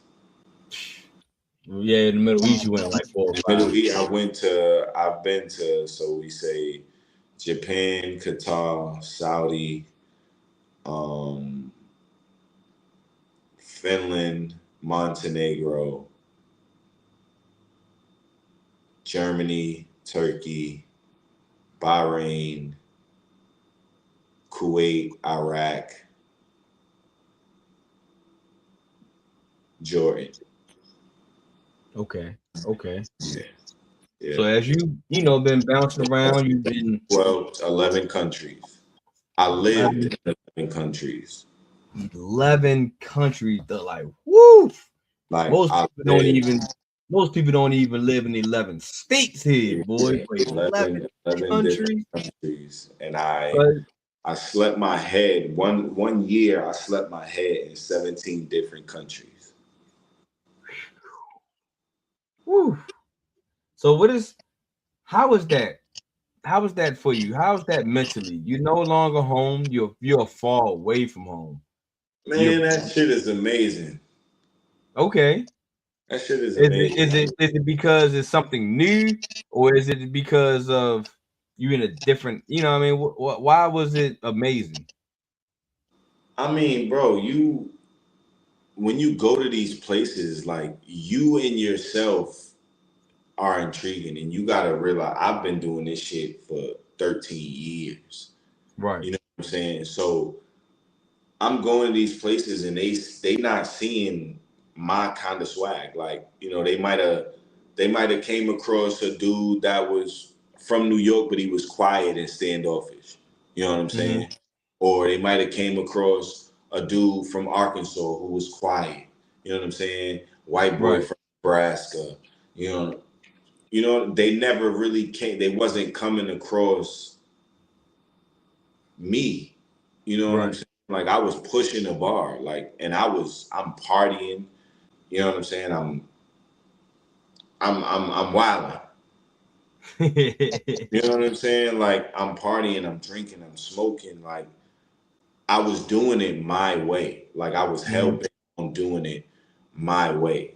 And so I tell people all the time, like people be like, oh, like I want to go home for what? To live a life that to live a not I'm not gonna say a regular life because that sounds so harsh, but to live a life that's not traveling the world or being a professional basketball player, or like you don't give it people don't give it a chance. You know what I'm saying? Mhm. I lived in a place called Weissenfels, Germany. You never ever hear anybody. There's, you know, 13, not even, excuse me, there's 6 different people every year that you could probably say can talk about Weissenfeld's Germany. Yeah, because I That ain't never shit, heard of it before. it's 2 hours from Berlin. It's like that shit looks like a Call of Duty scene. Real shit. Um, they got the skinheads with the tattoos and shit. Like it's nothing there. Right. It's it's what people would call poor. You know what I'm saying? And I have some great memories of that place. You know what I'm saying? I got some bad memories of that place. Right. But I was able to find the good in a place like that. You know what I'm saying? Okay. Like Mm. one of my boys got chased out the fucking the grocery store with a knife. Like three dudes chased him out of the, you know what I'm saying? Because it was still some racism. There still be some racism and shit in Eastern Germany next to Berlin Right. and shit like that. Right. So he experienced that. I experienced, people literally in the car trying to take the car in Berlin. Like it's people inside of the car. You know what I'm saying? At 1 a.m, but they couldn't get the car to start. Right. You know what I'm saying? We watching these motherfuckers for 30 minutes. You know what I'm saying? I had my own fans talking shit about me and, my ex, you know what I'm saying, at the time. Like, so, but like I said, I found value in being there and I had fun there and I got fond memories. Like I made my daughter there, you know what I'm saying? Like I Mhm. had Christmas there, like I had fun there. I started my Wing Wednesday there, you know what I'm saying? Like I made it to where anybody that ever came across me, you were home, you felt like home. You was gonna get a home cooked meal, you was gonna get home vibes, all of that. You know what I'm saying? So you wasn't missing really anything. But I tell everybody can do that. You know what I'm saying? Like people just be stuck in their ways. And so I sit in the house like, oh, I don't know the language. Everybody know. I don't care what nobody say. Everybody knows fucking English. You know what I'm saying? You should. Like you might have to break it up a little bit. It might be a little broken English. You might have to do a little more to get them to understand. But nigga, they understand. You Right. feel me? Um, And so my experience overseas is phenomenal. Like I would rather be overseas than in America. Mm. You know, Mm. like Mm. Not a lot of people would say that. I Well, would rather be overseas than America. Mind you, I'm not saying that I've been treated well in every situation. It's just I've been able to see the beauty in being other places. You know what I'm right. saying? I lived in a place called Yooooo, Turkey, where I won a championship at. I got that shit tattooed on my thigh. You know what I'm saying? Like, it's a beautiful place. The people are amazing on the water. You know what I'm saying? Beautiful, Mm. small little town in between Istanbul and Bursa. You feel me? But beautiful. I could retire and live there and never be seen ever again and would not care. And it's cheap. And you know what I'm saying? Like, love right. it. But like I said, people, you might have somebody else had a different experience though with that Right. same place. You know what I'm saying? But like I Mm. said, it's just the mentality that you have going into it. But man, overseas has been nothing but amazing for me up until, Up until we are about to get to this yeah, spot. Up until in Glacier. yeah, Talk yeah, about let's talk about this rough time here. As like I included, I had talked. I spoke on Gene behalf a little bit. He gave me a little rundown saying like this team, I mean, was good news for him because he was pumped about going to this team. right, Um, he was saying like, yeah, I'm about to have this opportunity to showcase my talent, boot, boot, and as brothers and stuff, we was excited for him. That, right, yeah, Then I get this phone call from my guy to say, yo, I need your help, yo. I need you to spread the word and tell me about this, tell them about this basketball club that we are in. They ain't living up to their agreement. was like, oh, what type of agreement? So, you know, they was saying like how they cut y'all, they didn't want to send y'all home first. That was the first thing. They didn't want to pay y'all for y'all services of being there.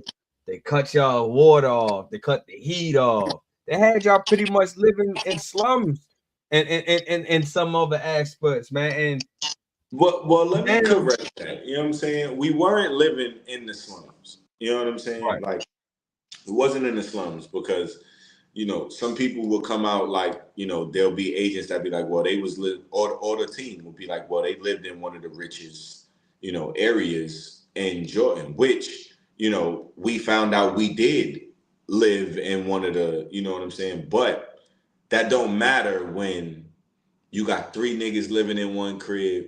You ain't got no water. You ain't got no heat. Your stove don't work. You know what I'm saying? The restaurant that you ordering from, nigga, they not coming to bring your food till 12:30 midnight.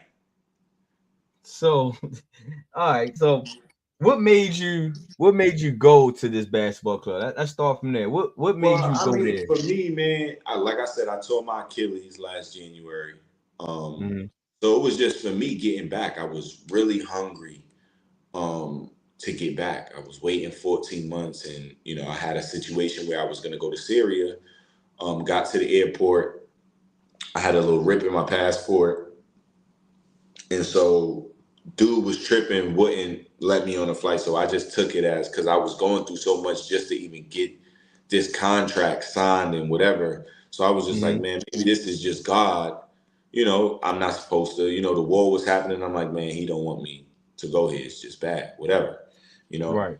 come home. You know, a few days later, I wake up. I got this message in my inbox from this agent, Faisal Kalawi, the Cruise Sports. I'm on his ass. I'm on your Mm. ass. I'm on your ass. I'm telling you, right? So Uh-huh. I get the message from him, and it's like, "Yo, are you retired?" And I'm like, "Hell no." So he's like, "Yo, do you want to play in Jordan?" I'm like, "Okay, for how much?" He tell me the numbers. I'm like, "Nah, I'm good." Right? Right. He goes, "Well, what you want?" So I tell him what I want. He goes, "I bet, done deal." So he's like, "Are you packed?" I'm like, "Don't you got to go back to the team?" He's like, "Listen, me and you haven't met, but I don't do what the team says. The team does what I say. Like, you'll get to know me, you know what I'm saying, whatever." And so, mind you, early in the year, I'm sitting at home. I'm at like 10 months in my 9 months in my rehab or whatever. Mm-hmm. And and I can play now. Like, but I'm seeing all of these fucking signings, the crew sports, the crew sports, crew sports. And I'm like, and I'm sitting, I'm like, yo, what the fuck is going on? Like, this nigga is signing 30, 40 people a week. Like, what's Right. going on? Right? So I'm like, so in my head, I'm like, oh, the only way I can make sense of it is that either the market is crazy slow and you're not even the market is crazy slow. You're a new agency because I've been around 13 years and I never heard of these motherfuckers. You're a new Right. agency, and what you're doing is you're having people take short bread. And that's the only way you get in these jobs. Oh, you're doing some scamming shit, you're doing some funny shit. Mm-hmm. So when they come in, he give me the contract or whatever like that. I see it, I'm like, okay, this looks legit. Sign it or whatever. And within like 4 hours, bro, I literally signed the contract, got my flight, and I'm on my way to the airport. Right? Mm-hmm. Get there, getting a taxi, pull up to the spot, right? Now I gotta tell this full story, right? All right. So I pull up to the spot, and in front of me, it's this dope ass crib. It's glass, like building. I'm like, oh, this shit fire. I'm like, oh, Jordan they on some shit. Like, Right. okay. I get out, get my bag, I'm walking, taxi go, Habibi, over this way. Right? So I'm like, damn. Walk over. Crib not bad, but it's a vast difference. You know what I'm It saying? ain't that glass house you wanted. So, right? So I'm like, all right, whatever. Right? We get to the door. The dude is ringing the doorbell. So I'm like, why the fuck is he ringing the doorbell? Like, why you don't got the key? Why you ain't just open the door and you know what I'm saying? So I'm like, all right, maybe it's the landlord, whatever, right? So they open the door. We go downstairs.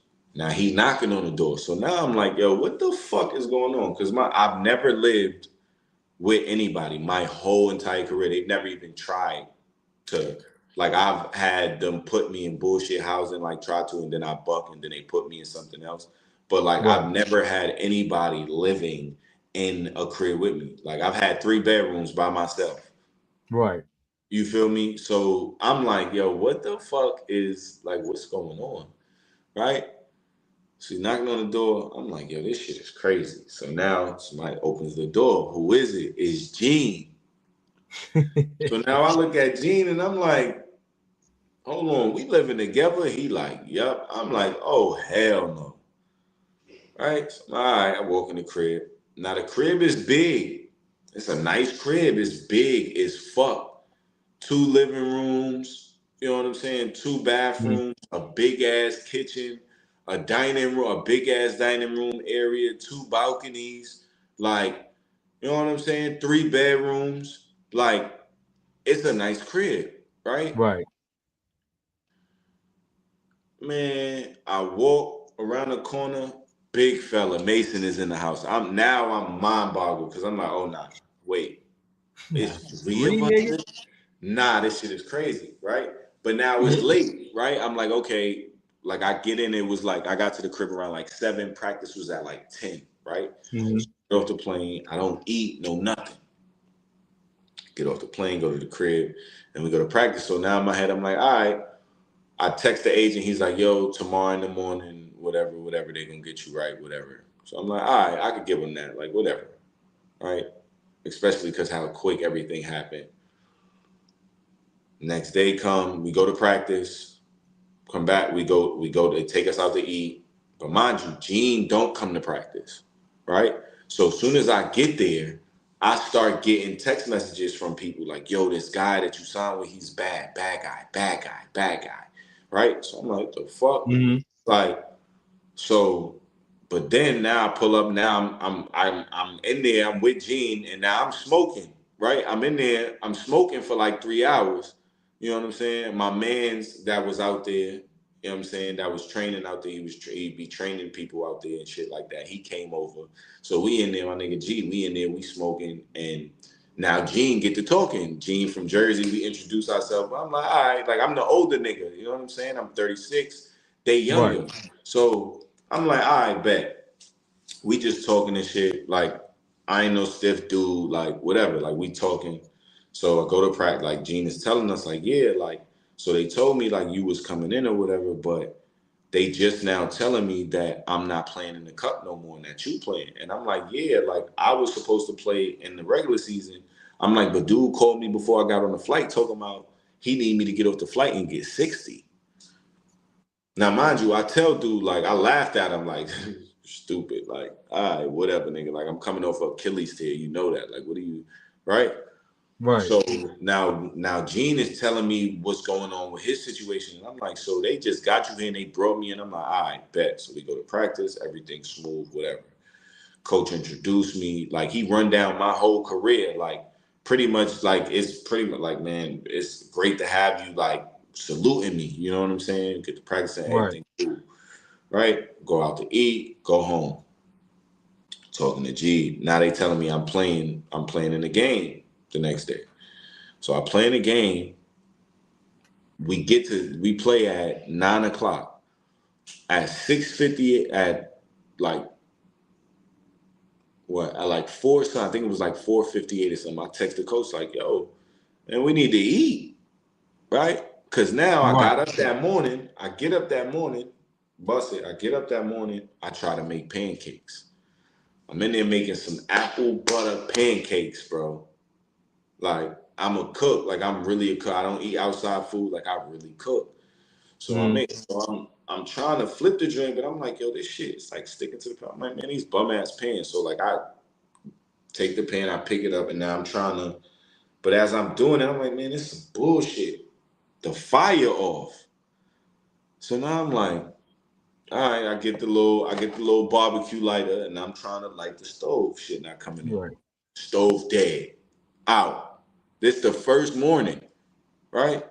So at like 4:58, I text the coach, yo, we need to eat. The stove is out, whatever. He's like, I'll send you some food, whatever. We get the food at 7 o'clock. We play at 9. I ain't playing. We I'm play at 9, bro. We get the got the food, ice. we eat or whatever like that. Go to the game, and then a nigga play. Turn the lights on, please. And then the nigga plays me 40 minutes. Oh. 40 minutes. But mind you, we get to the game, and I'm like, yo, where's the jerseys? Right? Uh-huh. He's like, Momo, this is not Real Madrid. I'm like, what? I'm like, he's like, well, the coach got your jerseys or whatever. I'm like, all right. I'm like, y'all don't bring the jerseys to the game like in one big bag. Like, they're like, no, Momo, this is not Real Madrid. I'm like, the fuck? So, dude takes off his sweatsuit, takes off his pants. This nigga got the jersey and shorts on under the sweatsuit, yo. I'm like, you gotta be shitting me. I'm like, this is professional. This is not professional basketball. So now I'm like, okay, this is getting crazy, right? I'm like, this is getting nuts. This is getting out of hand. So the jerseys come. My jersey is a 2X. A 2X out there is like a 4X here. Oh my god. Bro, it You're was looking like the and one player. Bro, it was crazy. So after the game, we played. He plays me 40 minutes. I call for a sub. He don't sub me out. Like he won't sub me out. So after the game, we lose. After the game, they don't feed us nothing. They just send us home. Like they're supposed to take us out to eat. They send us home. Nothing. Like don't answer our calls, no nothing. We don't eat until the next day at 6 o'clock. Right. But In the now, morning or at night? right, right. We played at 9 o'clock. So the That's last time we crazy. ate was at 7 o'clock. And y'all just burnt the 40-minute. Well, you just played a 40-minute game. 40-minute joint, right? So after that, like that morning, well, the afternoon, because it was late. We was playing the late games because of Ramadan and shit like that. So when I wake up, I get a text like, "Yo, Momo, you gonna be traveling to Syria today or tomorrow. Hit your agent. He got more information." So I'm like, what the fuck? I'm like, this niggas is trading me? Like, the fuck? Like, what the fuck is going Damn. on? Like, what? But mind you, I knew that it could potentially be problems because of the contract I signed with the Syrian team. So I was like, all right, maybe this is you know what I'm saying? So I hit the agent. Um, the agent's like, yo, the team in Syria, they emailed Anglesia telling them like they gonna sue them if you're not there in 24 hours. They gonna send you a taxi. We sending you a taxi in like 2 hours. It's gonna take you to the team in Damascus, right? So I'm like, what? So now the coach is saying the same thing. The coach of Anglesia. So I'm like, oh. So now I hit the coach up from that team, from Wada in Syria. He's like, I don't know nothing about. So I'm like, all right. So now I hit my agent, my real agent, and I'm like, yo, I Mm. need you to. So they start figuring it out. And so towards the end of the day, they like, yo, um, they never emailed anything. They don't know what you're talking about. Like they actually mad that you're not there. Like they pissed at you, but they never, you know what I'm saying? They didn't send anything. And so, mind you, they wasn't trying to fly me to Syria. They was trying to send me in a taxi. And where I was at in Jordan to where they was trying to send me in Syria was a 9-hour drive through Syria during a war, Woo. right? But this team had no knowledge of me coming. So not only was I about to be traveling through a war, I was going somewhere like no nothing. Nobody Right. knew I was coming. Nobody. I would have been ass out. And I was on the border of Lebanon. God damn. So I keep texting the coach like, yo, can you send me the email? Email, he's not answering me. So the day goes by, and they still on this. So now the agent is calling me, and he's like talking crazy, like. And he's like, yo, it's your agent fault. Y'all had a deal signed. This is y'all fault. It's your shit. Like he started like talking crazy Mm-hmm. on the text. And so then he calls me and he tried to like check me. And so I'm like, oh hell no. So now I gotta really like check this nigga. You know what I'm saying? Right. Gotta let him know, like, bro, you don't know me and I don't know you. But what y'all niggas is doing here is foul.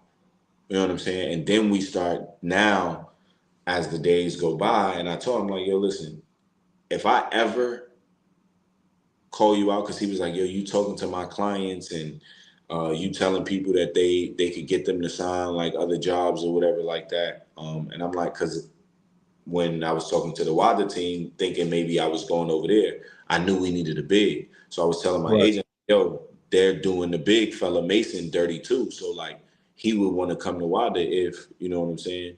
So Right. he was like, don't be talking to my players. Mind you, this dude is not signed to him. You know what I'm saying? He gave him the same Mm-hmm. bullshit track he gave me. And so he's like, yo, if you talk to my player and if the player talks to you back and decides to try to go somewhere, I'll sue the both of y'all. Like he was poking his chest out. So I told him, like, yo, understand, like if I got a problem with you, I'm gonna let you know. He's like, if you talk about me or whatever like that, like I'm gonna sue you. He's like, who do you think is gonna who do you think that they're gonna believe in the Middle East? You and me. Like he's like, if you talk about me, like Said I'll that to you? fuck. That's what he said to me. He's like, I'll fuck you over. Like you don't want to fuck with me or whatever like that. Like he was going. And so I told him, like, yo, if I ever call you out, if I ever say something about you, understand, I'm gonna let you know I'm gonna talk about you. I'm gonna let you know that I'm coming for you. Like, Right. understand that. Like, ain't nobody scared of you. You know what I'm saying? Like, and so that happened, and then the day went by, and then the next day he ends up calling with a different tone. Yo, I'm on your side, and we can sue the team, and like total different tone. Right. You feel me? And so as the days went on, we started figuring out more and more about the contracts and how we signed the contracts, but the team never stamped them. They never gave their stamp of approval. And pretty much what he was doing was he's telling them, yo, we'll bring this guy in. I'll have him sign what looks like a real contract, but to them, it was a tryout contract. What the And they fuck? were never stamping it. And so they were like, yo, we'll bring him out. Like he was getting the flights. He's bringing the players out. Mm-hmm. Players. You know what I'm saying? If you have a good game and they want you, then they'll stamp your con and let you whatever they'll keep if you don't figure it out. If not, you know what I'm saying? They say, yo, we never stamped your contract. It's not a real contract. You got a contract with the agent. Have him figure it out. We not getting your flight. We not nothing. Right? So Right. as the days going on, we texting the coach because now we not at practice, nothing. We texting the coach, everything like that. Now we pull up to practice. Coach avoids us. Coach literally stays at half court, but on the other side of the court, the whole practice. And then at the end of the practice, he walks off the side, comes around to go out so that he can avoid me and Gene. So we asking him questions or whatever like that in a text, and he's not replying. And then he started getting annoyed. So then after that, I started going at him. That's when I was like, all right, bet I see what y'all trying to do. So now I gotta flex my muscle. You know what I'm saying? Because y'all ain't even been in existence for a year. Like, nigga, y'all can't fuck with me. Like, you Right. feel me? Like, and then now I'm seeing how they trying to do Gene and them. You feel me? So now I'm like, oh, I'm gonna stay around for a little bit. So now I decided to stick around. And now me and Gene started talking. He's like, yo, I wanna out them and shit like that. And I'm like, nah, I don't wanna just out them. Like, I want to do something more. Like, and so for days we sat there just gathering information, reaching out to people. Like so many people, my nigga Ibrahim Thomas, like so many people reached back out to me, you know what I'm saying, about Mm-hmm. this dude in particular, Faisal Kalawi. Like, yo, this nigga's a bad dude, and like, yo, we want to take him down. But nobody has really like put their face on it. And I hear, you got the fucking all of these overseas pages and they talk about all of the dirty shit that goes on. And I see like across the water, always looking at the stuff that I'm posting and stuff, but never repost it or never really want to jump out the window and you know what I'm saying? And so for me, it's Mhm. like, I don't mind putting my face on it. I've done this for 13 years. If they blackball me or if I never got another job again, I went out my way. I played great basketball. I had an amazing time doing it. I traveled the world. Like I'm satisfied. You know what I'm Right, saying? With my right. career. So I don't mind jumping out the window because this dude has to go. You know what I'm saying? And as we started to, once we started to really buck our chest and they kind of knew like, yo, you can't punk us. Like it's not gonna go. They started to do other things, and that's when they turned the water off. You know what I'm saying? And we like, yo, what the fuck? And so as I'm texting the dude, like telling him, like the coach, literally a minute into me texting him, the water comes on. And I'm like, oh, these motherfuckers turned the water off. You know what I'm saying? Wow. But they turned the water on and then turned the heat off. And So never they turned the heat back on. So now we don't got no stove, no water, no heat. and it's winter over there, right? Yeah. Like it was cold. It was motherfucking cold. At nighttime it got cold in a bitch. Like it was cold. Right. And then mind you, I ain't even tell you this. The room that they gave for me, because I had got there after them. So Mason and Gene had cool rooms. Gene had a nice room. Mace had a nice room. But Mace had piss stains all over his bed, The right? fuck? All over the mattress, right? And they just threw like a blanket over it for him to sleep on. And so Gene had the good room or whatever like that. And then I go to my room and it's two twin size beds. Ooh. And it's not two twin size beds that you can push together because they got the storage at the bottom, the drawers. So it's two twin Right. size beds. So the first night I try to sleep on it, and every time I move, the bed moves. Boom. I move again, that shit hit the wall. Boom. Move again. So when we get up the next day, my boy Mason, the next room, he like, yo, was you moving the beds together all night, bro? Like, I'm like, nah, bro. Every time I turned or moved, the bed was moving with me. Like, you know what I'm saying? So that forced me the next night. I took the cushions off the couch. I put them shits on the floor and I put all of the covers and shit on that, and I slept on the cushions for 2 nights. And then I was like, nah. And then I ended up just putting the cushions back on the couch, and I ended up sleeping I ended up sleeping on the couch. So Damn. yeah, so I did that for well, I slept on the couch for shit 8 days, on the floor for two. Damn. Like, damn. So what made them finally say, like, look, man, we gotta give in. We're gonna have to give y'all flights Well, back home. You know what I mean? What made them well, so give the in? heat never came back on. The water came back on. I mean, that's pretty inhumane, to keep the water off. Like our fucking toilets wasn't flushing, so that was pretty. They had, you know what I'm saying. I'd have really caused havoc. But the restaurant that we ate at, we could only get food at 12:30 a.m. Right. You know what I'm saying? So the rest of the day, it wasn't like you couldn't eat or whatever like that. Like they got the app and shit like that, but before I got there, they hadn't figured out the app yet. The guys hadn't figured out the app, so they couldn't eat. You know what I'm saying? Some of their cars, like they had to call home. Like Gene didn't have service, Mace didn't have service, so they couldn't really call home to get their car, like tell their banks or whatever like that that they needed the Jordan cash. Right. You know what I'm saying? Luckily, I've been doing this a long time, so we ended up figuring it out or whatever like that. And we ended up being good.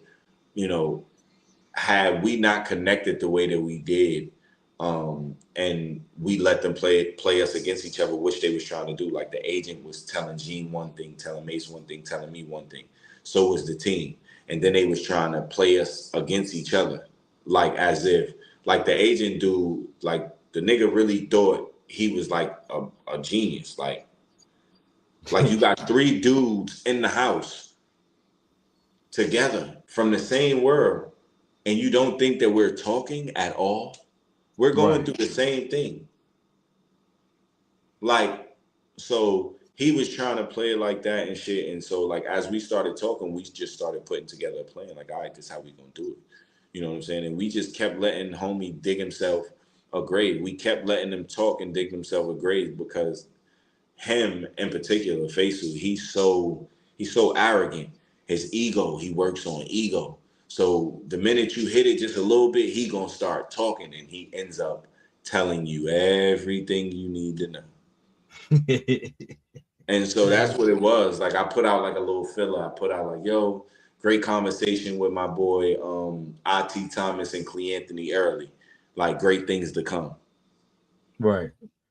He wrote me like, oh, he wrote me and then he called me. Oh, what you think? You think that's doing something? You threatening me? Like, you think that's gonna work? Like I got power, this, that, and the third. Like he just going like IT, he's scared of me. He can't play in his region because of me no more. This, that, and the third, blah, blah, blah. And I'm just sitting there laughing. Like, look, like, I'm like, how you know I just thought those was my guys.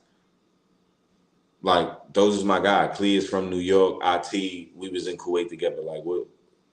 What's you feeling some kind of way? So, like, Right. he just would keep talking and talking. And we ended up, recording them, all kinds of shit. You know what I'm saying? So, Mhm. it's like he just he's used to, and FIBA has a case against him and people, there's cases against him, but nobody's willing to really fight this dude in the public. You know what I'm Right. saying? Nobody's really willing to take on that responsibility because you're not just taking on him, because it's a whole system out here that's fucked up. For him Right. to be able to do this to you know, countless fucking guys over a 2 year span, 3 year span, or whatever it is. Like FIBA, your system is fucked up.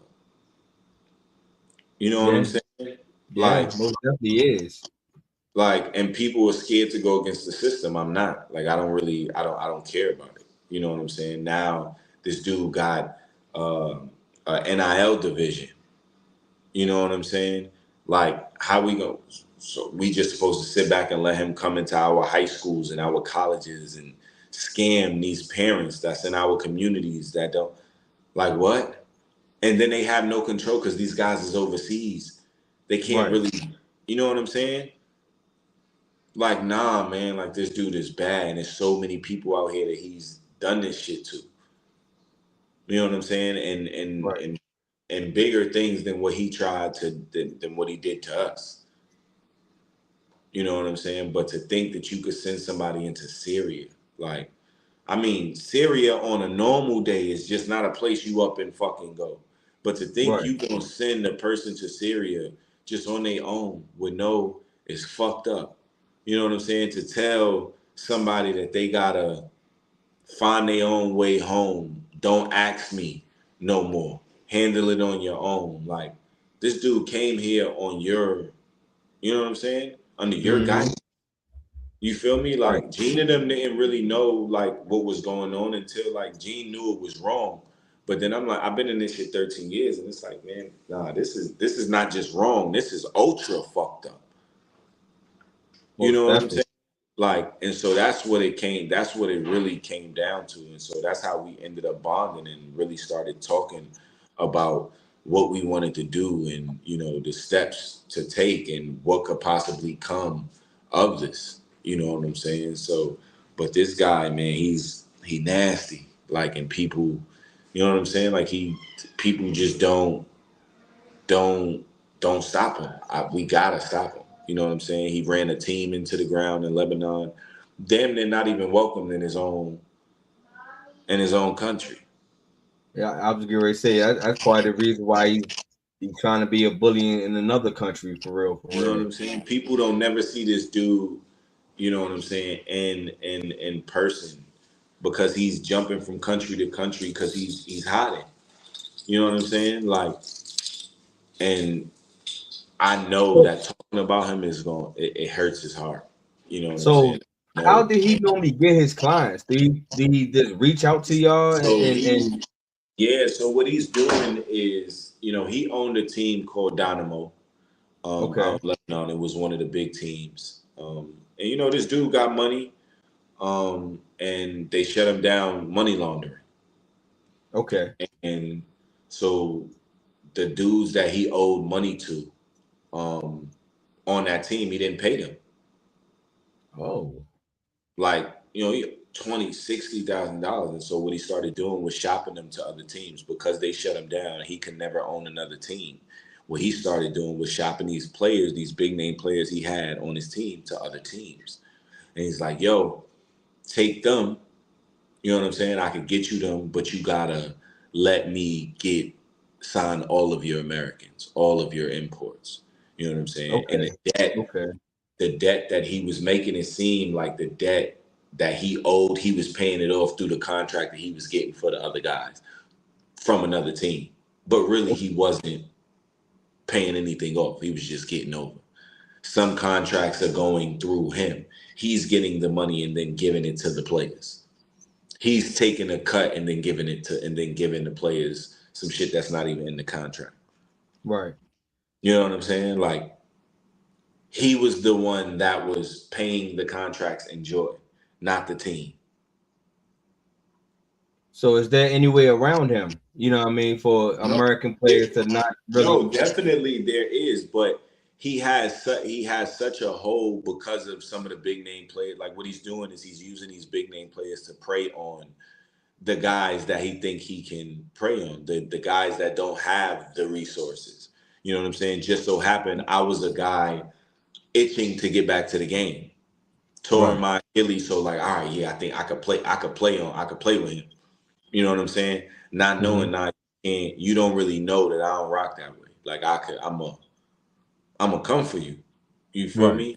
But then now I'm not only seeing what you doing to me or trying to do to me, but I'm watching what you're doing to these guys, to these kids. You know what I'm saying? I played at the highest level for 13 years.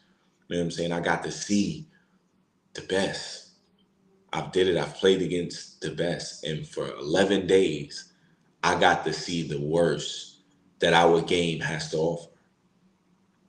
I got to see a person and a team fucking with the integrity of our game Hmm. just for 11 days. But because I know what it's like up there to see and to actually live it, for because you hear some stories and shit like that, but to actually live in those shoes Hmm. is a little different. So for me, it was like I wasn't even mad. For me, I was more disappointed. Like, I felt disrespected when it came to me because I put so much time and work in. You know what I'm saying? Gave so much to this game. But it was like, yo, you doing it to guys like Gene, who soft spoken, don't bother nobody, like, good dude. You know what I'm saying? Then the dude Mason, church going guy. Like, I'm talking about, bro, you sitting there, nigga bust out into a prayer. You just sitting there. One time we was sitting there having a conversation. That nigga just bust out into a full prayer, bro. You feel me? Mad Whatever quiet. way they can get through. Only, only really talks when he needs to. Like, when he talks, you actually listen because he don't talk. You know what I'm Right. saying? So it's like, how you messing with dudes like this? You feel me? So now I get to thinking like, oh, so wait, now I gotta start. Who was the dude here before? And now you got the other guy. Wimbush or Washburn, some shit. Um, who was there? Who they was doing dirty, and he was telling us their story. Now it's like, hold on, like, you done did. It's four people. You know what I'm saying? And then now you start Mhm. hearing about the agent and the shit that's going, and it's like, yo, hold on. Like, it's a whole world out here that you doing wrong. You know what I'm saying? And for me to be at the end of my career, it's like, if I'm gonna leave the game, how am I gonna leave the game? I always say, how am I gonna leave the game? And so, if this is my way to help, push our game forward and protect the integrity of our game, and to make sure these young guys that's coming up don't come across, you know, dickheads and assholes and, you know, motherfuckers that don't even really know the game. You know what I'm saying? Like, that's our job as guys that play this game and that, you know, blood, sweat, and tears. You know what I'm saying?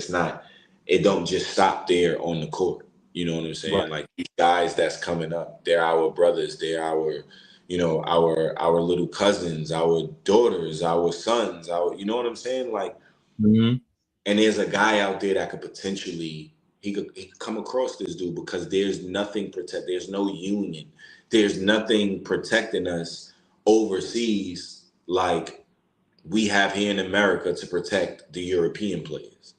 Right. You know what I'm saying? Europeans come over here and they live their best life. We don't put them in a place and tell them to figure it out. Right. They don't have to be put in a situation and buck their chest for you to get up and make sure they live decent, like a human fucking being.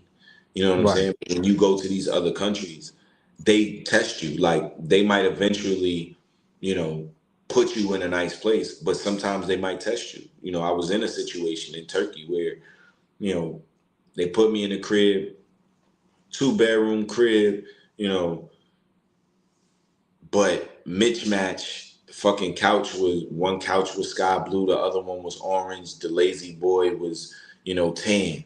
The rug was like black or some shit. You know what I'm saying? It's wires everywhere. I had a fucking space heater that caught on fire because it got so hot. My daughter was in the crib. You know what I'm saying?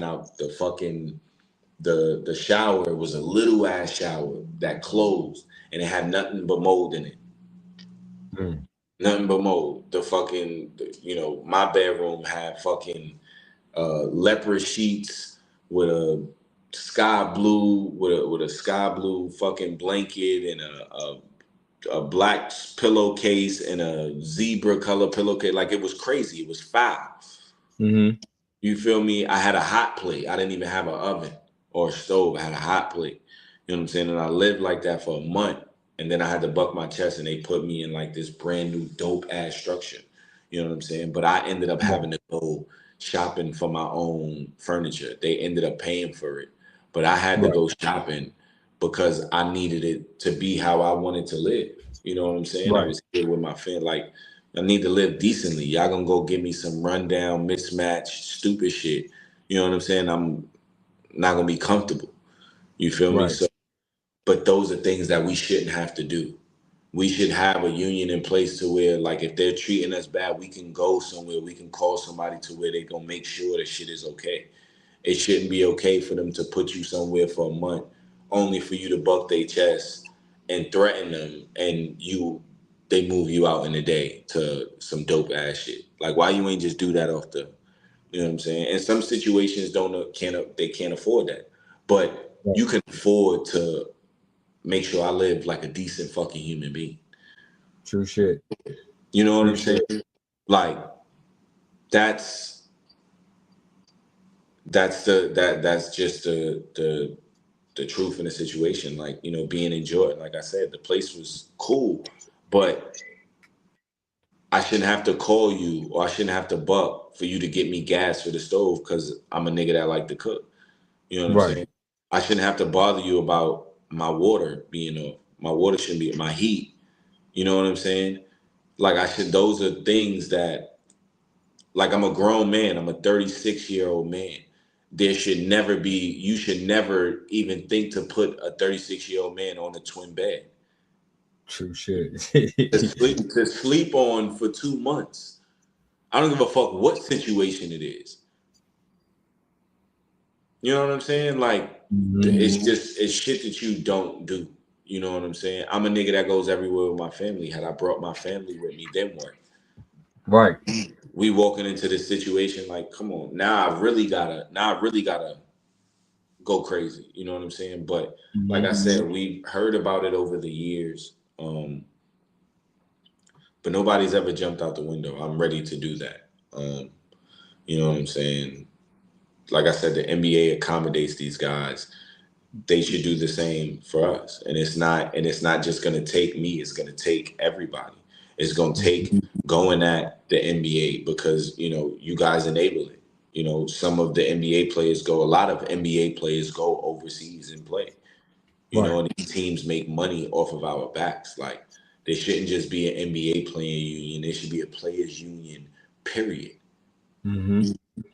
Most Period. definitely agree, man. Because Across the world, there should be a players union for us to be protected.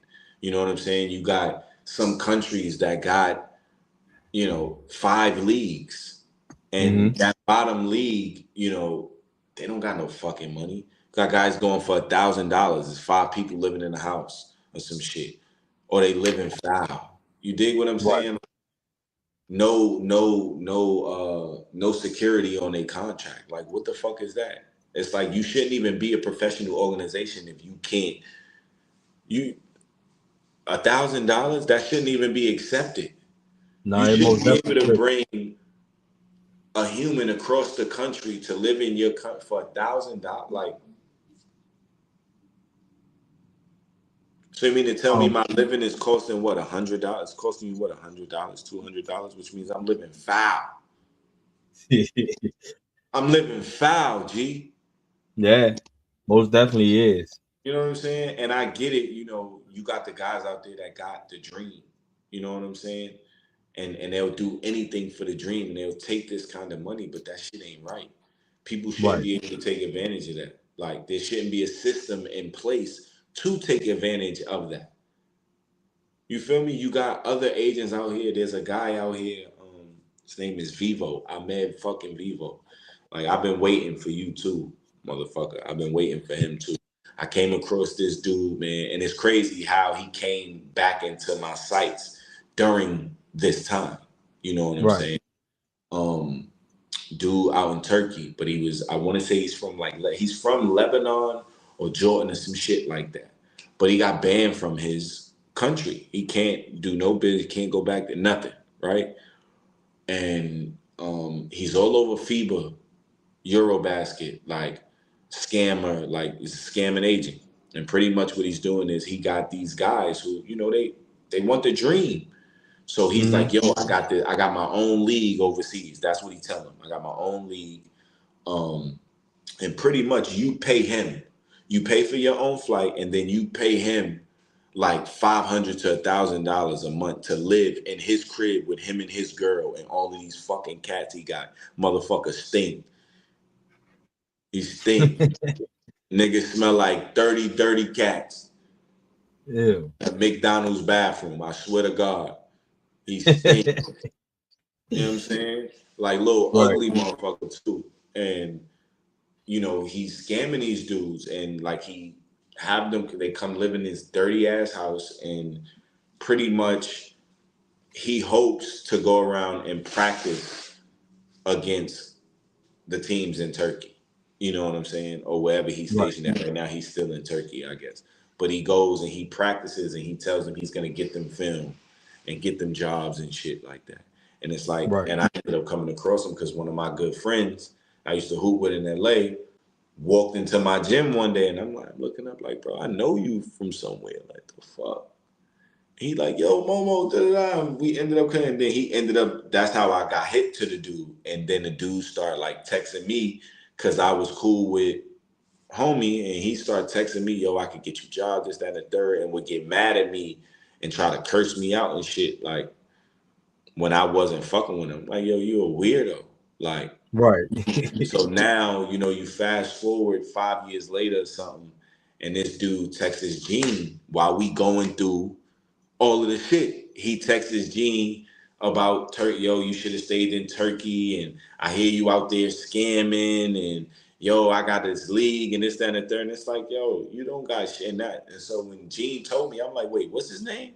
And where he at? He's like, so he showed me a picture. I'm like, oh, this bitch ass nigga, like, he's still out here, you know what I'm saying? And so, like I said, it's just people out here in our world that's doing shit like this and taking advantage of the kid. Like, we can't have that. You know what I'm saying? So there need to be some kind of system put in place to protect, just the like, if anything, to protect the integrity of our game. I'm with you on that one.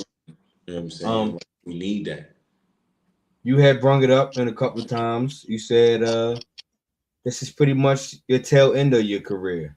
Yeah. You feel like that it's almost time to hang the shoes up, Nah, put the it's jersey in it's the not. rack. I got years left in me, but with the stance that I want to take um against FIBA and the NBA and even you talk about the Shannon Sharps of the world and the Stephen A. Smiths and all the Smokes and Drink Chain. You all of these people, you give people platforms and they really talk about, what I'm saying? They, like, let's talk about change.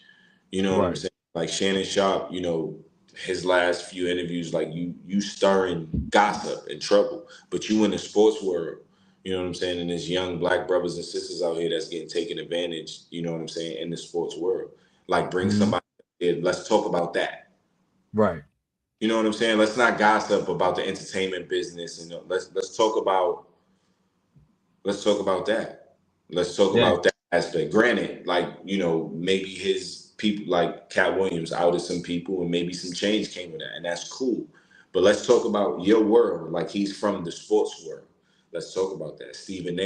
And you know what I'm saying? All of these people, Sports Center, like, let's talk about the shit that's really going on. And there's a union that needs to be put in place, to, like I said, protect the integrity of the game and to protect our players. It's thousands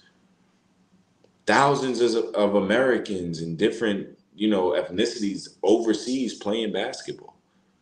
And Right. it's we go forgotten. Like, it's, you know what I'm saying? You hear the craziest stories, and it's just like, oh, it's regular. It's another day overseas. Right. It Yeah, ain't a because another that day was a overseas. couple of things. That was a couple of things I was saying in my comments. They was like, man, that happened overseas a lot.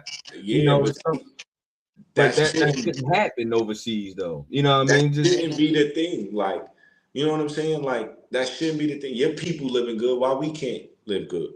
You know what I'm saying? right, We coming here, we filling out these arenas, and we getting the brunt. When we lose, it's our fault. When we win, is y'all management, this, that, and the third, coaching, then the players.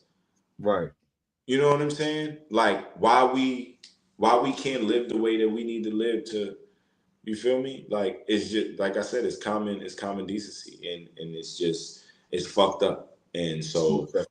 like I said, people talk about it. I'm just willing to really jump out that window and put my face to it. And like I said, if it is the end because of the stance that I'm taking, then so be it. You know what I'm saying? But this shit gotta start somewhere. Most definitely, You know what I'm most saying? definitely. Like, it can't just keep being, oh, it's another day overseas. Like, I've lived comfortably for many years overseas. Really Mhm. comfortable.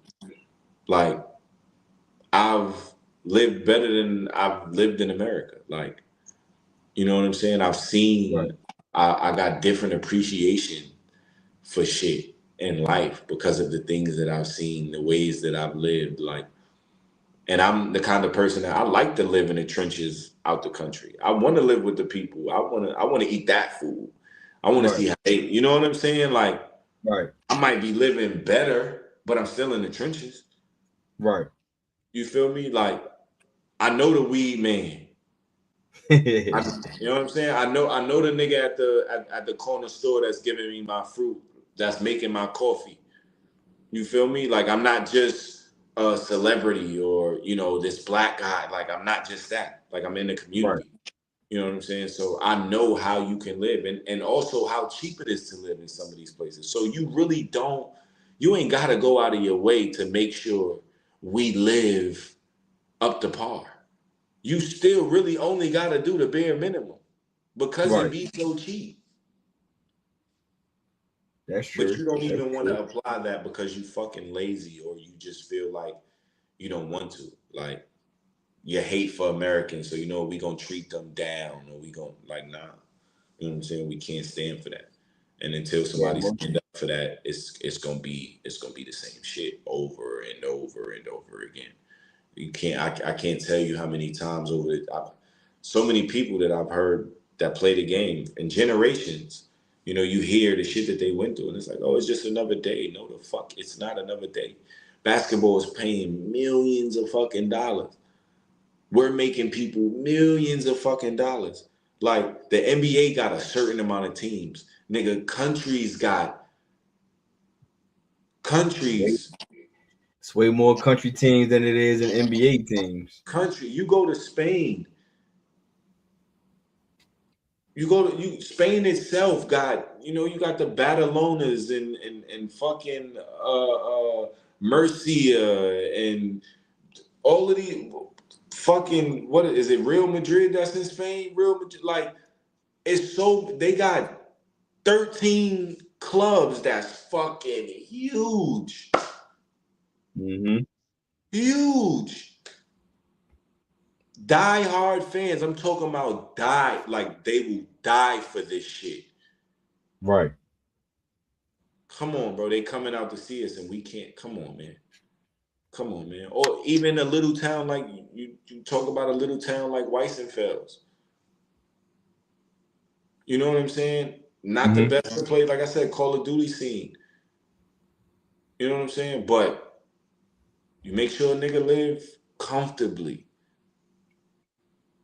You know what I'm saying? Like, right. We didn't live crazy. I did most of in Kuwait, I lived amazing. But I did the decorating in my, you know what I'm saying? We lived in like a hotel apartment kind of joint. So I put mirrors up and lights and brought desks and shit like that. That was me because I just wanted, but I was able to, it was a decent crib. Right.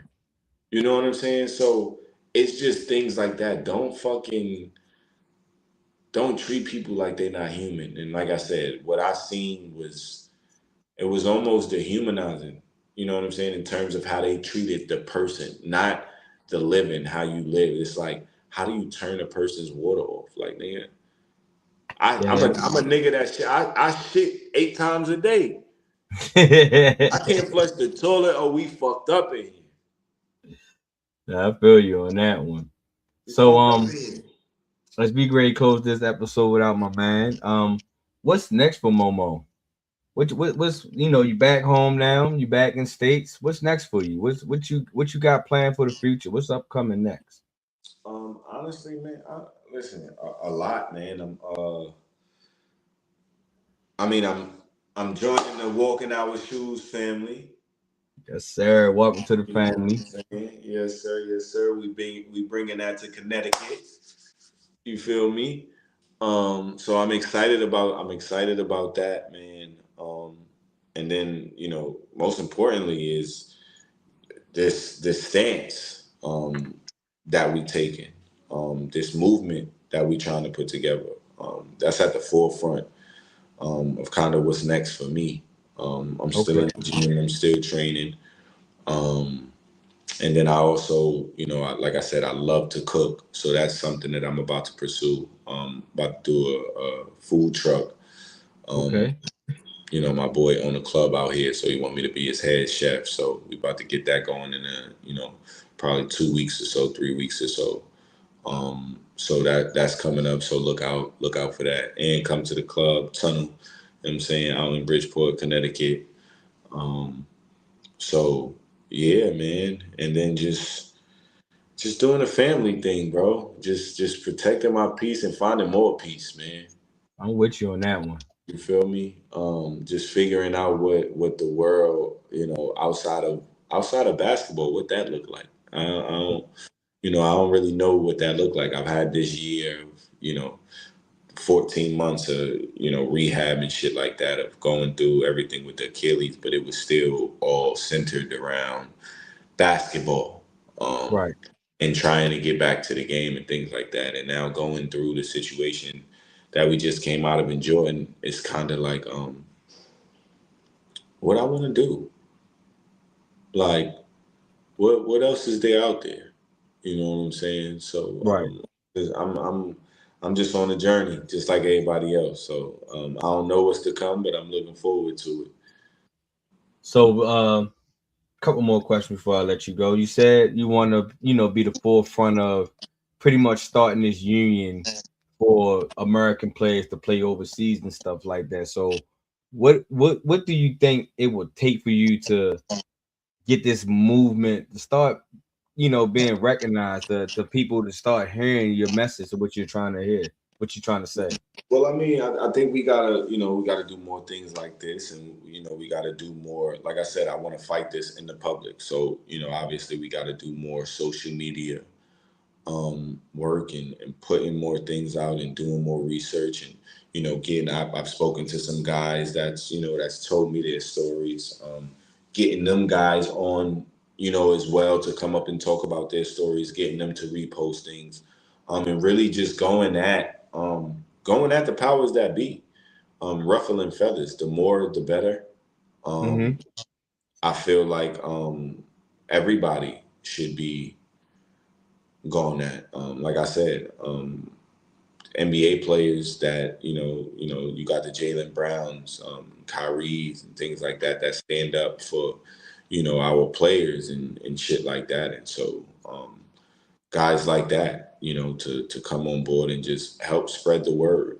You know what I'm saying, and really Right. understand the game of basketball is really bigger than the NBA. You know what I'm saying? So, and it's not just about Americans being treated well. It's about every ethnicity, every culture. You know what I'm saying? Um, Everybody being treated well. You know what I'm saying? So, I just think we got to start by shaking the feathers and posting more and really going at people and making people uncomfortable, man. People don't like to be uncomfortable. You know what I'm I'm saying? with you. So I just think, making people uncomfortable and calling people out. Like I said, I'm from Harlem. You know what I'm saying? I don't know Cam and Mace, but people like that, they got the platform um, to allow us to come up there and talk about the things that's going on and really push the agenda to where we need it. And so, like I said, I think it's going to take more conversations like this from different people, getting Gene out there telling stories, getting other people out there, but also, like I said, just making sure it's continuing to be at the forefront of people's minds and head. You know what I'm saying? Keep banging them and knocking at the door until they let you in. And then eventually, somebody's gonna take on. It just takes one person to really Mm-hmm. and we'll talk off camera more, but I think I got that one person that can help us really do Okay. exactly what we need to be done. Um, Most definitely. I most so definitely can't wait to, have more conversation with you about that, bro. And most definitely, anytime that I can spread the word on my platform, you already know, just hit me on the DM and like, yo, I need you to, spread the word for me. You most definitely got my support and backing when it comes to y'all being treated fairly, when it comes to y'all going, overseas, giving y'all plan for y'all dreams and giving y'all lives, put y'all lives on the line, stuff that's a like that. So, I mean, you got my support in that. Yeah, man. Like I want to use, I'm gonna talk to Gene. I want to use the walking our shoes to bring more of our, like, you're in Baltimore and Philly and New York and Jersey and now Connecticut. Like, bring out more guys that play overseas. It's Hmm. called walking our shoes. Like this thing that we're trying to do outside of the, you know what I'm saying, the nonprofit. It's really, there's people out there that walk in our shoes that's Most gone definitely. through this same shit. So you use that we bring those people in. So when we're in the DC area, you know what I'm saying? You get, Mhm. the Chris Wrights of the world and the Quinn Cooks of the world and the Will Bartons of the world. And you know what I'm saying? You get these people and you bring these people in. And these are guys, once again, that love to do community work and they love their community and they love the game of basketball. Yep. You know what I'm saying? Nolan Smith, Kevin Durant, like these are people they love the game of basketball. So to be able to, you tell like, yo, this is what we trying to do, and this is where we're at, and people are gonna take to that. And then you go to Philly, and you got, a Malik Waynes, a Scoop Jardine. You know what I'm saying? Like you got these guys that can push forward the message and the things that we're trying to convey. You know what I'm saying? And once again, they've been in our shoes. They got stories. Mm-hmm. They might be different than ours, but they got the same kind of stories. They seen people go through Right. these same kind of situations. They can point you in those directions. And while we're taking down a system, we're also building a system at home, in our communities, with the homeless and also with our guys growing up that's going into the game. You know what I'm saying? So it just kind of it really all ties together. Most definitely, bro. Before I let you go, man, let's give everybody your social media platform, where they can find you at, how they can find you. You know what I mean? Yeah, Because like I said, we most definitely ready to start pushing this movement. yeah. I'm at Momo Jones with 2S underscore twos underscore two on Instagram, man. That's really like the only platform that I'm on right now. I'm about to, I got a TikTok, but I don't really be on it. But I'm about to start getting social media heavier. Um, I really don't like the social media and things like that, but now with this cause and things like that, I'm gonna be on there heavy. About to start streaming and things like that. So definitely look out. I'll send you, more information on the socials and things like that as they come. But that's where you can find me, man. At Momo Jones with 2 S's underscore two. Yes, sir. Hey, Momo, man. Like I say, I greatly appreciate you coming on, telling your story, yo. This it ain't just gonna stop here. We're gonna go ahead and clip this video. We're gonna clip this episode. We're gonna put the parts out. We're gonna push this movement, man. We're gonna make sure that y'all stories is getting told out here, man. And like I said, I greatly appreciate you hopping on, telling your side of the story. Welcome to the Walk 'em Out in our family team, bro. I can't wait to actually meet you in person. Yes, sir. Come slide through Connecticut, and all that good stuff, man. So greatly, it's nice to meet you, yo, for the first time on here, yo. Yes, sir. You as well, man. Appreciate you having me once again, man. I definitely look forward to us connecting more, man, for sure. Most definitely will, man. All right, I'm gonna let you get up out of here, Mo. Yo, I'll holler at you a little later, my guy. Appreciate you for stopping Bro, by. anytime, man. Safety. Already, bro. You're Appreciate ready. it. No doubt, man. Yo, as y'all just see, yo, I just had told y'all I had one of the dopest episodes that I could possibly come back to, yo. Shout out to my guy Lamont MoMo Jones for coming on here telling his story. You know what I mean? Because as y'all can see, we went past the time that I normally do the show. His story is so important that I wanted to make sure that he was able to tell every part of his story. You feel me? And glad y'all was able to got the opportunity to hear him. We hope you was able to take down some good notes, some good lessons in life, that any kid that's out here that's looking to pursue their dream, you feel me? You got to make sure that who you encounter with, make sure that you're not just so gullible to chase your dream that you get scammed by some of these fake agents, these fake teams and stuff like that, man. Make sure that you listen to Momo Jones, yo. He's giving you his true story of how to make sure that yes, it's great to chase your dreams, but you got to also make sure that you are not being gullible or chasing somebody else's dreams that's not your dreams. You feel me? So greatly appreciate my guy for hopping on here. This is my 156th thought, yo. Make sure y'all go out here and follow me in all social media platforms. As you can see it on my ticket at the bottom of the screen. You can catch me on Instagram and TikTok at MTMO underscore sports podcast. You can catch me on Facebook and Twitter at my THTS, my opinion. Um, you can also make sure y'all go into my spread shop. Make sure y'all get to the new MTMO gear that I showed you with the new logos. Make sure y'all go out here and spread the word, man. Make sure y'all share this episode. Make sure that Momo Jones story is getting out here. It just don't stop here on this podcast or on this YouTube channel. This need to hit everybody's wave and algorithm. You feel me? Because like I said, yo, you don't want to be the kid or that person that doesn't know what's going on in whatever country that you're trying to play for, and you get stuck out there because you're in the same kind of predicament as my guy Gene and Momo were just in the Middle East. You feel me? So I hope y'all took some mental notes. I hope y'all really enjoyed this episode, man. And once again, yo, it feels good to be back sitting behind this camera and this mic again And y'all most definitely gonna have me next week. You never know. I might got a new guest. I might have a different interview.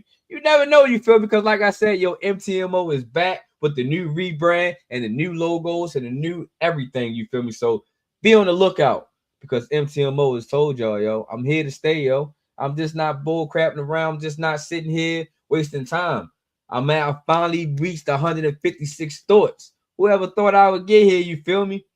But like I said, yo, check out this episode, share this episode, make sure that it's getting televised, it's getting spread all over the world, you feel me? So I greatly appreciate Momo, yo. I greatly appreciate everybody who tuned into this episode, yo. Like I said, share, subscribe, and I'll catch y'all next week, you feel me? And as always, yo, I'm out. I catch y'all when I catch y'all, yo.